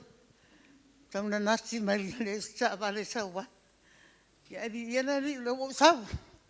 Le va no sa pena. O se sa usio. Le ma fai na ngalo. Le ma fai na ngalo ma fta. Fai o se akono. Ya le o tsalo. Ma se ya ya Faioloa. Ma ya le amasanga. Se ya o mai nei tula. E te whaamalo si ia, awa ai mai Faioloa. O te tele ne o tala, ia na atale whai mai, nei mana ia ana, I whono te a kono. Ia, au le au te talo. O ka ke sa whai lalo e ka moe mai ia. Se sio nai ta mai tile na o ta. Ia, ai mai loma tua whaangaska pulea. Lango nei malulu. Ia ka roko fo ile. O ka le ngalo. Le ngalo maftanga. Ia e uilea. Mana ia lawa. Mo Faioloa. Wala na sala le so mulmuli. Tawa bala awa. Ia tupou. Whaasali mai au le lau rasu. O ina sa te loai. Whaasai o lau sauni ia. Faioloa ia le Faioloai. Masupo, ia me se foi le avanga le no mo aso.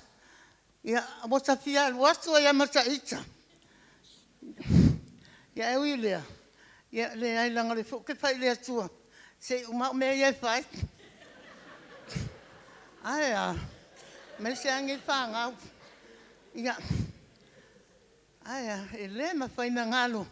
Tai ami sei lewa noa. Ai, tai foi o mai. E a watu wa o le asina. Ngā la au foi masane o te watu. Mo Faioloa. Sa wina sa wane ai. Sa mafutanga loa. Au sei se le amu.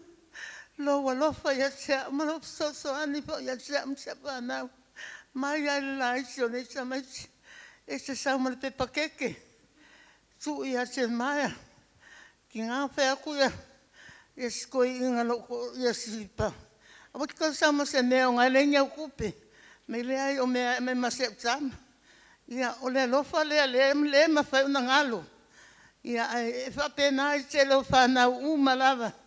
Ia Faioloa. Ia a neitu la. Momo le alfa aftai. Sai fo le avanoa misa. Wai au mai o te. Ai se mori mau. Awa o le fie mori mau o sen la.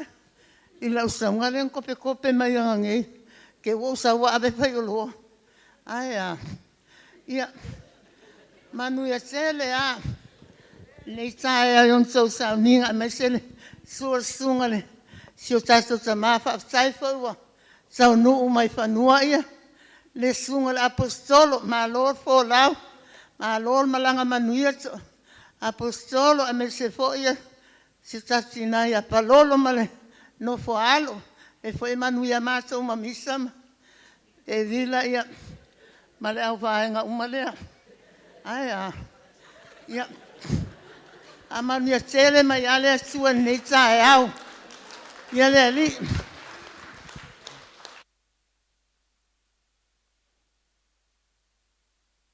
Ia, whaftai pali mo lau mulu mau. Whama mola se Faioloa mai po wa ready le video le ansa.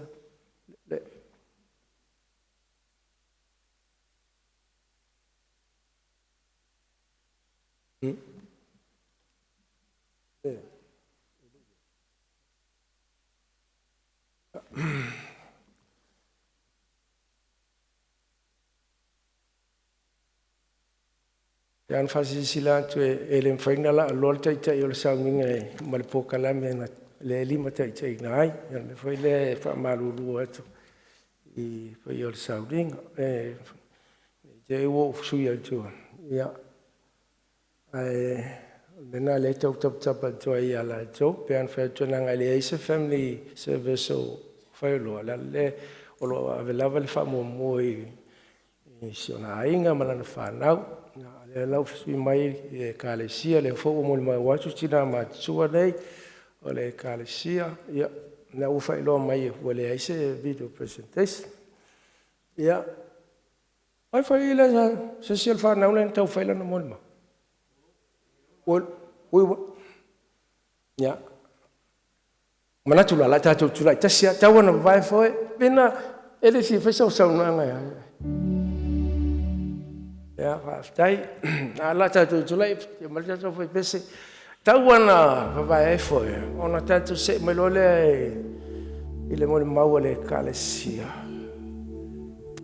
melole mau le ona Sang lo le fa longo le fio ngale tu pe la von so fa fongo foi e fa ia lo fo le foto a to ito nu mai le tai le kale siene le vavao fa ia sela malo long ia ai la ta tu la la te fa ta lo fa ne le tanga tana io ta fa mai fa le i pio le sa una ngapali aya e wa nganda ia lo ma tu ne nei pe a sa lo ma Au sila le pese le wa lata mai. Le na usue ele a foi ele mix le ala usula alfa Samoa.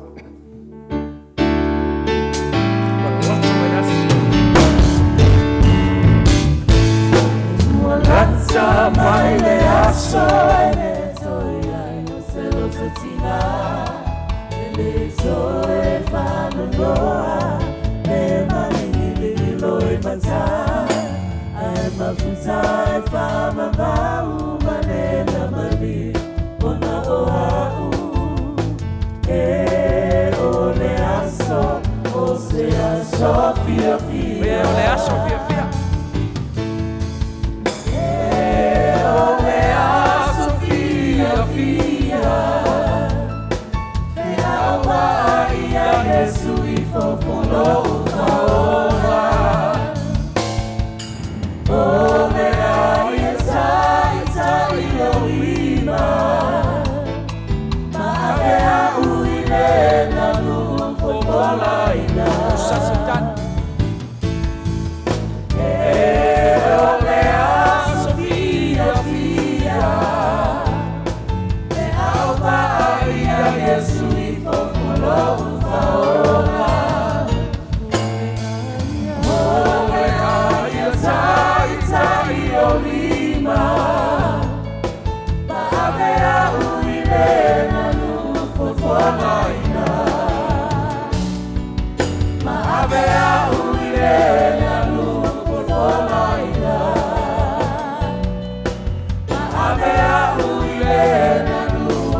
iai le atua, tātou walala mai lalo whaafitai.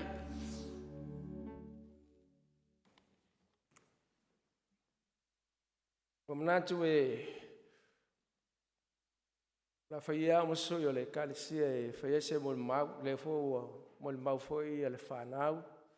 Ia, me se foi tina nei o le kalisia. Ai le whaia se mo le mau i le soifuanga o le tina nei o Faioloa. E mo mua lava ona o whaftai atu i le kalisia na whailele mai ailo na soifua whaleanganga. E mai tau atu sa whapena no ngā lue ai te tono le kalisia e whakasa ia pe sawa. Ai ulawa le o te whaftai atu le kalisia sa whapena na o fua mai ai lona soifua whaleanganga ma meise lona soifua mai. Mwe ane le o leo whapena no mātou ngā lue ma mafute le kalisia o le Worship Center Christian Church. O le maula. O le wai i tinane nei. O stanganta ese le fia te i le whaolatanga. Sa i loa toi fo i ona winga whaalia. Lona nau fo i le whaali mai i lona soifua nga suia i ana mea na whai. Le whai ana mon mai o i taru. Le ulang suia le sa le fefe ai pe fo i aila na au nanga po fefa i te talo e alu i ai. Mata fo i lea sauti tono le kalesia te vai lona fo i lea fia ta puaim e i taimi fo i whai eia sa o tina e sau fia whai loa malana ukulele. Pe po la lava le ki o le ukulele. E le a whainga ia Faioloa. Po le ale ki molona leo, pa wale mea. O usu sana pese. Ta wai atu lava lai ai lona. Tupua e ma lona soifua. Fui lua mai fo ia soifua mai le tua ao le tatu te tai mo vai tina ia tupou. Sa whapea lau. Ai ia Faioloa. Po se uso tupou, au vai tele ana vai atu e o mai. Ia, ai o lona winga na malauna ia mai tau. I lona soifua, ma mea uma, ia whaia, mai o le tala le nei, ma le maune nei, i le pinde wha mau lo whea tu le langa sui o le tinane nei. O te sila fia o tō, no mai o ainga mo mua i o le kālesia na iai.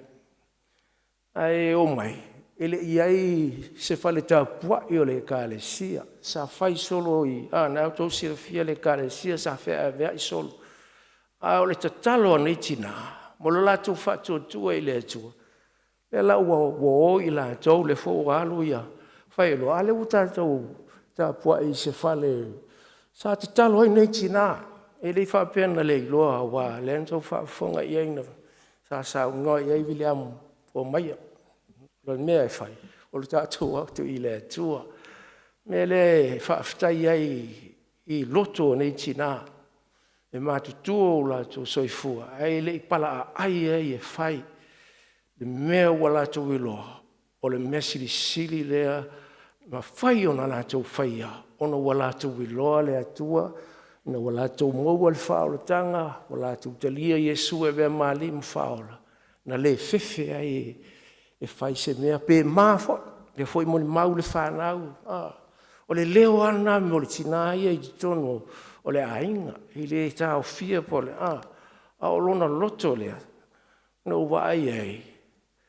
Wa matua Faioloa. Ai sa tau fia lona tofiti a kono. E le imanatu fo i Faioloa o io se tina ua matua. Na to silfia pe o ti akono nga nga ele ma losio le kalesia me asa loto ia di tonu nga o ne ia wole to e alu i me ti akono no wo fata utolia e ma i le tino ai e te mi o te almantu ai pe vala o masunga ia fua i le maftanga o te lantu lava le sa fa i mai ai ele Ngā leina o whai atu lau tala i le amatanga. O le tina ia te jātou. O le au na i le atu, o lau toi fo i le atu. Mea le mo le toi le whaftai ia tau, whaftai le whanau, whaftai na ainga, whaftai le kālesia, na fōfoa mai ai, ma mata mai ai, ia soifuanga o le tina le nei. Ia, ona tātou Faioloa lea o le tā. Koe fo'i i le atua le maamoe a Yesu. Tātou whapea atu lea, ia, whai lea mua vi ingo o le atua lona soifua. Whamuri atu le atua le whanau, ma le ainga. Whaonganga luenga le whatotua, ana nei tina mo tau ma tātou uma. Se moni mau pupu lea, ia Faioloa. Me lele, ka ia o sauninga, e manatu e wha uminisi, ia ai tatonu, ko sia fia e le atua. Whai ule o se moni mau, a le ka le sia. Ia, sumailo sunga, kola sumaia. O sia fia lava nei sauninga, le awala lava nei e Faioloa ai le ngang whaftai o le ka le sia, o se psente, Samoa nei ma le mana o se moni mau e whaftai e tuai. Ia. Mani mea alofa o saunia e le kālesia. Mai lava i tai o le kālesia ma le kālesia atua. Leo, tuina tuai mea alofa nei te utusi i sunga i whai whiau. Ia. O le tuai ma o monga alofa ma whamaisenga. I ono le wafitanga tuua o tau ma le whanau. Me le avise pate vi i ailele. O te whaftai atu lo tau la pale, o sai fōi au whangasolo le sauninga. O te whaftai atu fōi a tō uma, nā ngalele mai e pio na iei whaalolonga i luma nei te ufungala au, ma tāpena ngā nā ngā teilea e whaftai atu fōi, sunga le whawhengainga, ia, sa saunia le talo, mese lau whaingana. Ia, mese fōi, tō sa muli mawina, ia le soifua o le tina le nei, haua manatu. La tātou sauni tātou te whalongolongo i le fionga i le tua. Me lewa na watu ma le whaloalo. Tātou tu lai whaloalo i le tua. O ia e ana na upu. Le ala sumaira onga te jai.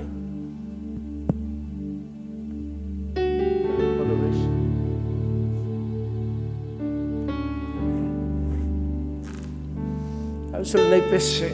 Tā pena te whalongolongo i le fionga i le tua. Samoa iai te tai o le kālesia o au. Tō alori, sumare apostolo. Every day that I live, with every breath I breathe, let the rain of your presence fall on me. E la tuinatu. Everywhere that I go, Lord, let your presence flow, rain on me, rain on me. Ole nei lava soifuanga, mātou te whafsanga i amaleoti. To a maua se mawhanwhananga ina ue a whio mai. Ina ua pai mai lo nganga pa ia. Ina ue a mea lo while mo. Mātou whanongo i mo le mau o le whanau maraina. Aftai le soi fua o la oa. E wau whain mo le mau o le kālesia. Aftai.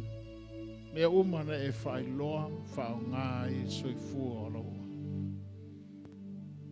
Aftai de moni leo keriso, mātou te whaia pēr. E tupu ero mātou whātua tua, mwhaawau pē mātou tawhutuli. Aftai mo leita au, ia vi ia oro mātou. Swafa iso. Amen. Amen. Ia, lana mai aftai. Ia. Lo soifua. Ia. Aftai atu o polama lo tu ainga. Au te losa tu e whaile sauninga nafi au tu tō mai nā so nei o le whaatali atu mātu wenga malanga. Ia, mā no whaftai, tai mō mō le mau. E sa o lei whaftai au o tō le amano ia tāluma pāri. Se o lo mātua nei e taula i mea se lotu.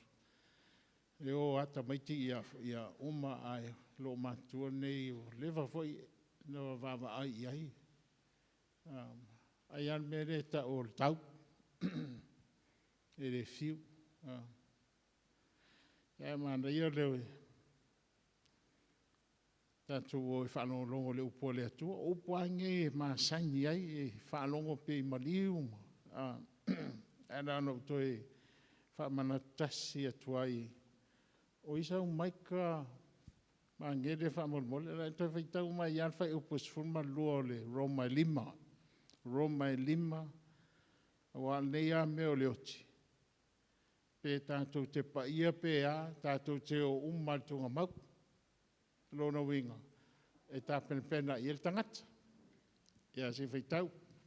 O le nei, whapeo no o mai o le angasala i ni larolangi ni tangata e totas. O le oti foi o no le angasala. O no o mai ei lea o le oti i tangata umalava. Au wā ua angasala umalava. Ia, o lava alna whai upu. E whaamanatu mea tātou. E altaimi e pōpō mai le oti i tangata. Ia. Si whai upu nei, la tō whai tau mai pēr. Au whaalongo mai ngā solonga o muli mau. Ia, tua i tātu whengai ai. Lua te Mateo mta upe wha, fitu whai upe vad. Wa o tau le tau le lei, wa i uia tia o le tau sinionga. Wa o tau ofi le upu o le whaatua tua. O le nei, wa te wina mo a o le pale o le ami o tonu. Te le fo i tangata whewhe wa i solo, e le whaolai. That's how dangerous religion is. A mapoloto o tangata, ta fio filotu. A le sangata e, wa le loa pe alu il sitianga pe rei. A o manaia la, murpola, leu tau whafonga maima. Te lor tau ainga. A ese si e rei whaoloina lei. Wa tau rona sau whaoloina whalei roi. Wa lai masol salwa le stangat whape si o mea lo makua. Mea le,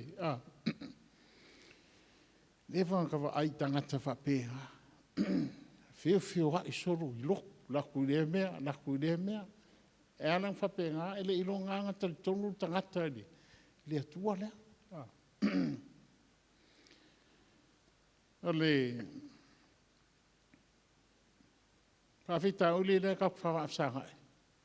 Ole o te aia sau. Pe te mga o iei pere ai. Ole o te aia sau. Ola o atamu. Sau o liang sala. Sau o i maleoti. Whio te umatangata. O te whia vave alu pāri e le taitai. Ngai tere jeti. E o whai atan. E o ai o mālosi e a ewe atalu i whaskip. Pei o tātou ia wa, pei o tau i omi mai tau tanga whapea. Wa kawakamasa ka i tere maa ngai o whaatanga. A kawawa ai aku i tangata pe ka whawhau i pongo loku ma. Whio ai solo pe re lopo o whewe. O rea mea o reska mai kiki pe re uti. O rea mea o reska aka pe e. A o whawhtai sete lomo kua lea se mea maa ngai a morko ai. O ke ngofo iau ia mo wawa ai mātou tua. Mea o koe ngā katko unga fo ngale, they're stones believers. E re maa lue se mea. E mea mako a mata mai ai. O re mato ainga e le, ngau ngai mea whukane, e le piko se a mangi ex-convict. Whaiwhi au ko inga reanga sau. Reanga o nakari au ko inga. Kipi au ko inga ngā, I re koe loa mai runga re ngoa se amangi ngā mako sai. O a o matal tu runga le kat kongu ia Yesu. Tipe umar koe. E na whana mako ola mai mako. E pe e tau iai tono o mako a inga le totoronga. E re e na whana o whano loko ia Faioloa. A mata o ko. Koe a me whae e ringa ka maru e rui e le whaotanga. A pelitanga talu. A pelitanga talu. O le tangata tau raka ia. A karkongu a ngā renga whai Paulo. Whai e ue Paulo. Ranga ngā ruenga. Lua Timotea mta upo e fitu. A mta upo e whawha upo e fitu ma le waru. A whetkala Paulo. O ia tau tau. I have fought the good fight. Ia, o le mea leo te wawa aia ki a Faioloa. Leo te whano loa kui mo le mau umale al tō tele. O le Faioloa foi lea. Lei loa le worship center. O whano loa mai. I mātai hango wa ai o. O le mea te mangkua i pēr Faioloa. E iti a kongo fonga le a mai whasingi o foi. Ia, a Faioloa, a tu Faioloa i luma i. A sau ia whasingi o whaiwhau. E le iloa e Faioloa po i whaiwhau, a i re whaiwhau. E whakoa e, ia whamamole o kong, ia whaiwhau i mō whatkoa, o le mere, a penga, e de, e whapenga la lo mokua, e de se kahaka o ngane. E le whape o le whaaloa lo whaiwhau, ai lo le ia, tonu watangata me tonu no whai. I te vai ku ai koi o, ia, sa wado whai o, ia o mo toi makoe whoi mei Samoa. O le Faioloa alang o vai hei, e de i sui. Ma ngai a kou pikinga, mai an mea ngai tau tina. Kou te kou o vea. O a rawa perisi o mea lo makua. Ko so koi whoi makou le laro. Mai Pauloa, o tau, I fought a good fight. Ma ngai ngā ruenga, Faioloa, mantua i pēhia. E sine mea o le tangata talo. E koe ngā mea whangai. E pēi o whalo longo mai e kua ta tia lei upu ia Paulo il soifua o Faioloa. Ta hawhi le whatuatua. I have kept the faith. Wa e loinga fo i e ke re maro lue ke re pisia i se mea. E ke re fiaru. O iska haka a sau. Ngi moaku. Wa koe koe li mai. Koe ngi moaku a wapenga. O ke le haka wapenga. Faioloa. E re stangata wapenga. Rau te mata pele. Koe ngā tangata ia. Whatkala Paulo, I have fought the good fight. I have run the race. Koe e vai anu le akoa e re marolo. I have kept the faith. Ka awhid whatuatua. O whapera reo le ka ala munmuli a Paulo. Nea la o saungi. Moro pale. Ia. Ka kikia le lei ai kongo kuspa. Ia mea umai ere kupu e o le tai haole nei. Lea ua ta oto mai ia. Faioloa i. Rantala le atua le mele. Iane sutasi fai upe lofu lima, lofu luano. Mai Yesu, a e fatutua mai e te reoti. E varona rai talanga. Whoever believes in me shall never die. Alaran mea reu kupu ia. Mai ele te reoti. Longa winga. Ke saulo whautanga mai te Yesu ke risa whai maari im whao. Wa sui oe i se tangata le oti. Mo ia reka ku whio ai lau langi ki. Oe ai el va ai le atua e ke reko yo. O le tino nei o le tino angsang. E alu ala le tino le pe whai mai e. Ono atamu, oti tangata um. Le awhai mai Yesu, e re oti tangata e whatutu e ati. Ia. Na oti a se te whano. I ngau tau ai maa. Ala ue me tuspa i ara o moe. Le la fo la moe Faioloa. La moe Faioloa. Whakari tari le aso e. Mau e longa pala. O le pale fai lea, le se pale tau matemate pe maua pe lea. Tau ta pena msauri ni ele tangati. Mau tino fai au ia. Alu Faioloa ile. Ilana malanga le waruai. Mo le vana ilo e Faioloa. Mau ki ngorong pa, ka kirong pa. O mea nge kuspa ia e. Iringi mea matemate. O tiri o tangata Samoa ngā ngaua loko. Wa re loa e risa kakaloa me haru iai. Wa risa tangata e. Wai re whaitau e kaka kuspa iwa me ia se i oku langi ngā iloa ina. Lea i kei loa kunamni. E kei loa lawa e. Tele mea nai muli mau kuspa ia e tusi rau ngol tusi reo. Ola i kere i. Ale ke wherua i laungai. Magi ngole.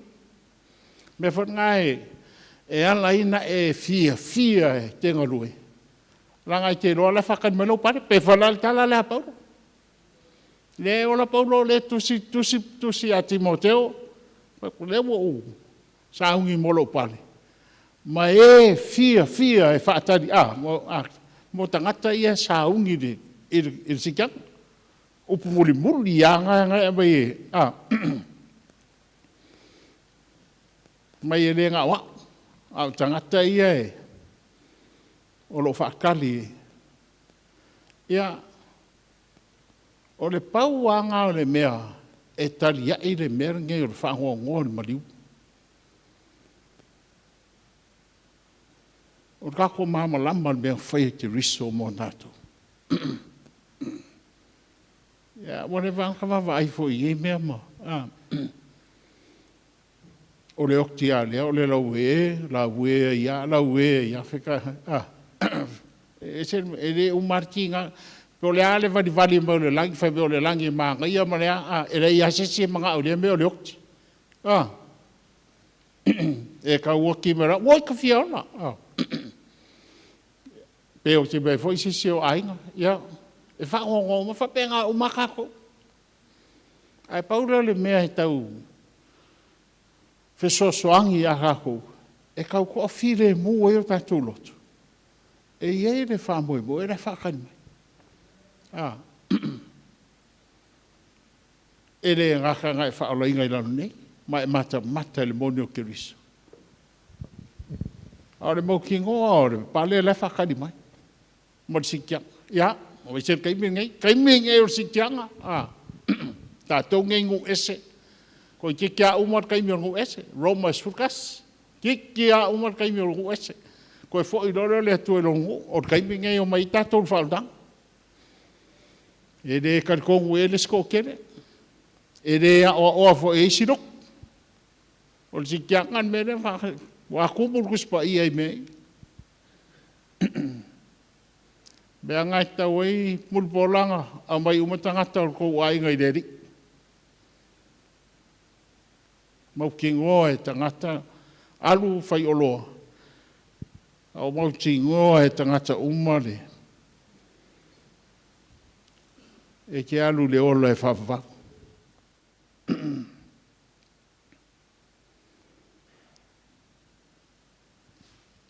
Aso mariu e moktinga. Asa keu e au kinangi. Whaiwhi au mako ko ongo mako. Mako au so e whaiwhi au. Ia, lai whakari aku le i tangata i o i lungo le tunga pang. Lai whakari kia mako, lai moke mai masi mai makinga ale fai ko e nga le se wori o fakset e ki kilo mai ka ya ko e mo ya la wa pe e ya la so o ma kinga awana nga mako fia kai mi muli al makinga a leva ai lo system ko e o kro fale wa sa fa ya ongar king e o kro fale fa per kalo lo mo yesu ava kuya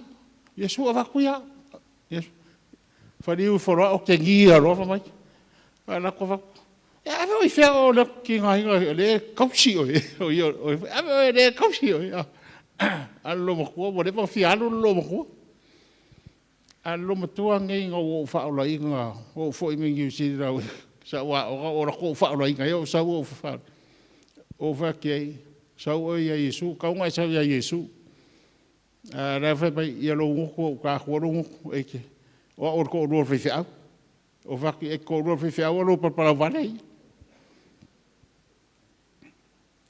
ya o le action sa o lo mo ka le ka te ia ma ko inga me la le te talo pe la ko inga me le fa yo lo kwa le malo lo no dar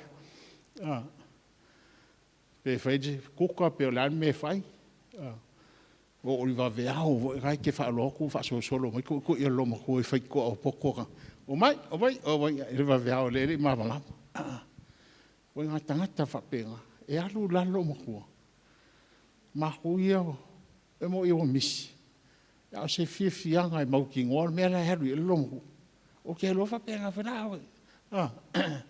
ma ngai e ke alu au ma tu ia ma tu me sala ursina io te va tu ma tu ia o le wo fikko ru ke mi ngai o la like ma ngai le alu ka au fa ta ki le lo wai lo e lo fa au me o fa nau amen al me le o ai le lo e fa au sorry ya fa ka fa pu o ko lo ta la nga lo ke wa o ta lo e o ngi me Samoa nga le o ka lo au fa au kwa uki au fa o ke le ropo fe sa o me no o ke le ra nga fu se ra un religious fo nga pe nga ngi kala but the Bible works, the gospel works. It's beautiful. It's the most beautiful thing o fa o inga mo kiro ia ke le lo inga fo ira ko fa sa mo pa ka ngo fio ke fo ska ka o la mai e le lo pe fa lo ka dia yesu anu fa ilo fa ilo au ka ko o mai ta tu fa ta me ha le o ke I was brought up in a religious family ke le lo inga pe o pa ke lo yesu pe le au ra ko ni sina o kilo ka fa lo inga mo i le ke ka ngo ni simia nga o ko dia yesu walu ia le whatever ke ame o a onga nga oi I'm still holding on to this. This is the most precious thing. When you love the Lord, I love the Lord. It's beautiful. Le ya se si me lo longing e work. Everything has failed. Everything has failed. Which ka ka upe la ko makai. The culture has destroyed everything. Ke ka me ku so ya Yesu. O mai ko ai ngai. O ke ron me nen ko fa ka le ko ku sa ke la un la so ko kinga. Ia ka o ke a ho me ngai. E lo fa ko o me le worship center dei. Ai loko a o me loko yo mai ya Yesu. I've kai ko fa ka dia. And I'm glad to be part of your mother's last time. She's a great woman of God. She will always be remembered. E man ko pe o ia. Anga o ki ngange e re kukua kulpula, e re kaukara, e le longa ngi leo. Ya, pepe fa o, talu mo pa, ranga sea o mai e kulpula. Alo makua nge i rake holdinga, o lau kala ngai vedisi ki ngano fa, se o konga, o kaula nge le mea. E re kaukala, o kama nge o ngofu e kaula le mea. Mea whanga au whaki a misa maa ngofu mai o. Whatsange e o whainkai o whatsange. O whaki a misa. Kasi nge mea inga wakul whatsama umar whatsa. Kasi nge mea pe ua iese mea anka i e whako kua Faioloa. Wawai me o kingo aku mea. O whaki a misa anka ko Faioloa. Ka rofa nge i kaka. Ia o loto nge o whako kua nge o kaka. Leu kuu mai whaka. But it was a hard battle to do. Pare o mai, whai ngofia e sau Iesu e whai. O ke ro whai akula o mai le masipiteta. Aru kaka ilanga roku, aru wha maongi re. A wape o e roku se roku re wha alo ingai kaka. Aru esi. I don't play around with religion. Are o orsi kianga mar whaakanga ko roku, aru esi. O ke ro le whalono mai kaka ike. And pinch through that. Lewa o makolo loko I wailele, re si loko re, o ngaan whaiwhi au i o sau. Aso oma. O whaku I apalolo. Anga iengi kako mahu whau. A whenka ko whanoro I koe ngā mea. E raku rovi re amu. Mai e vere amu kia ua re se mako kapi ango. O whaku lea rau rako kapi ango. O rau sau ngā o kere koe harua I o. Alo ke fai pese luk. Ke ukupe palolo luk. Fiu fai fe au. A whenga kai kai a. Kala Yesu a kai kai o ka waso. E ke rua pa ufa kasi umalpu. Church. Kako roku. O kako congregation. Kako pokpokonga ngei. A wape ois kanga kai concern about the truth. Wake up. Wake up. I don't play around with religion. I don't play around. I have enough of this religious rubbish that's going on in Samoa. O kanga kai se ori. Whea kua I kanga kale. Whea kua I ere. A leo kanga kai sikianga. Whea a kua I ere kau kua roko kaka. Kupe ba mea uma alu uma loko. Olau kanga kai le roko. A ere ori sikianga. Wa ere a o. Me whana e whaku, don't play around with religion. Te mamar kou ai. E risi au lai kero ke wawara ka whausoroa. E au lawaranga raunga o mali ur kukinga. Whamanguia le tō iau ko. Ia. E la su mai mi se whaunga kukura. Le tua, aftai. O watu la upu la whanau. Please save our people. Save our people. Mai o matu tangata le whaukanga. Mai o mako ainga. Pa mole la vea I a Samoa. Aftai le mono ke riso ma le whaukanga. Ia vi I o le matu tu o swafa isu.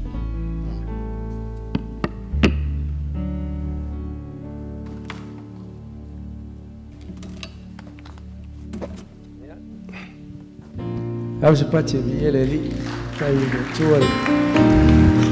Ia la fionga wa pe naona. Fulfraida mo I tātou nei tai au. Au manatu le la. A sol per tātou saumingo le la fai whamaya. Ia ona tātou saumele tātou te malangantu. Au manatu ai la le sa tau tapa tu e. Nei te ue e ai sila fia tolu le no fuanga le ta o tolu tātou tina. Ngai ngai lungo le pokala. O le meta o fale urua mo le pola I toa mua. Ai tātou te ui atua I le main road le ngai le valele. Ai ngai pui pa. Ai le io I le malu le mintisi le fasanga. Le afe I le tuto wanga valele wala ngai yuta. Pe ia o pasi atu le. Pe le io fo le mele fa tau wai me pa tau ta vale. le wala lana tātou te awhi ngā uta pe a tātou a ngai atu leili tu anga vale. Ia le fo Faioloa mai, ele mamau te le atu ngā utatu. Ngā le la ta o toi tātou tina. Alu temine la wala utula tātou tula. Fatas. Le fo wa. Manava mai le atua le. E ala iluna ngā pa ia le whaunga le sauninga nei. E tu wai. Ubunga mula nei sauninga. Receive. Ta lia ia maanga pa ia ngā tātou wale I whaola. Mai lawa le matanga ana nei sauninga. Sa tātou whamanua tua I o tātou wanganga I le atua. Yeah. Tātou te whae ufo I le pesa nei. They sings my soul.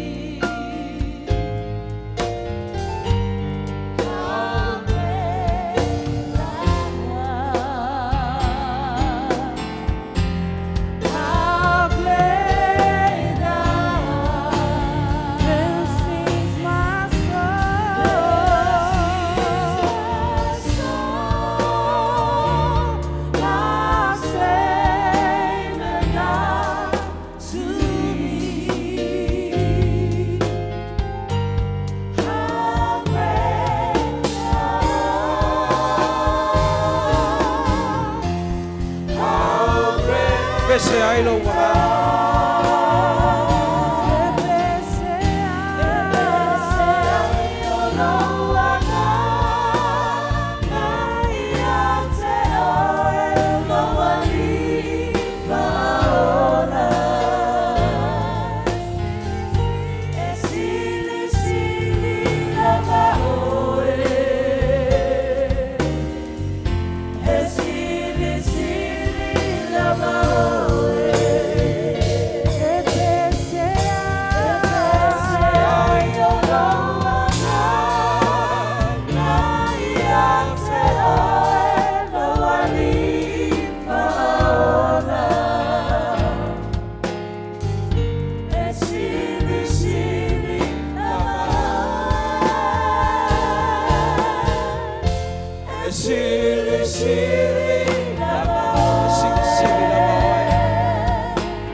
Tapo ia tu ia te oele atu e le leitai.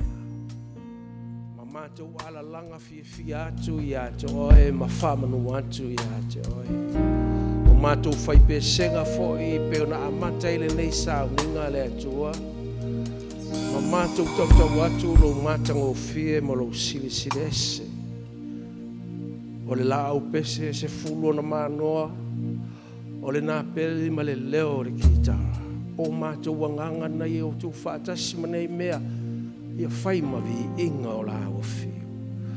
O mātou wala watu le atu o mwhātonga atu alofa mai.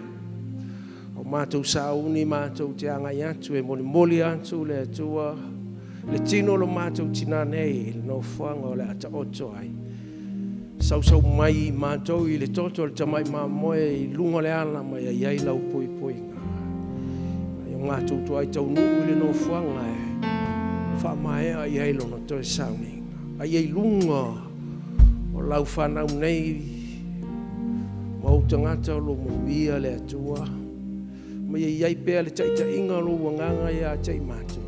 Whamanuia mai le atua ia tei mātou. Whamanuia I si whanau o le mātou tina nei. Ai maisi o na iu a inga o na wō mai masana. Mai se le atua o auna ngāle lue lau whai ngāle wenga tō fia la o fio ia iai lau wha uma ia wha fua lolo la tō se fua mai se le mana o le wha o le tanga ia ta ofi mawina e pea o mātou loto ia te oe. Auana ia te i mātou. O le mātou taulanga pati le whafo ia tua le vi inga. Ia te oe le tua tama le alo ma le ngang paia. Amen. Si mai lo wa ao tasi lua tolu. To God be the glory forever and ever. Amen. Lela ta pena ia. Tātou tina nei whamu mole. Tātou a ngai e toi lea la whamae e lungo tu ma mau. Ia upo le nei sauning. Ia whamanue te lea tu lea tua whaftai.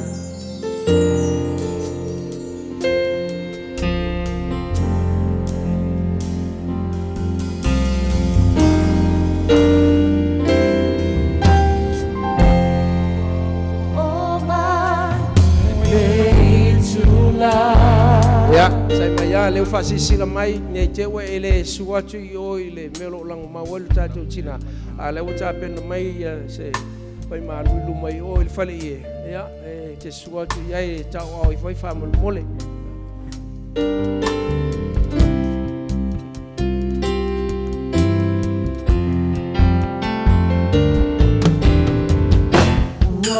oh my, to love.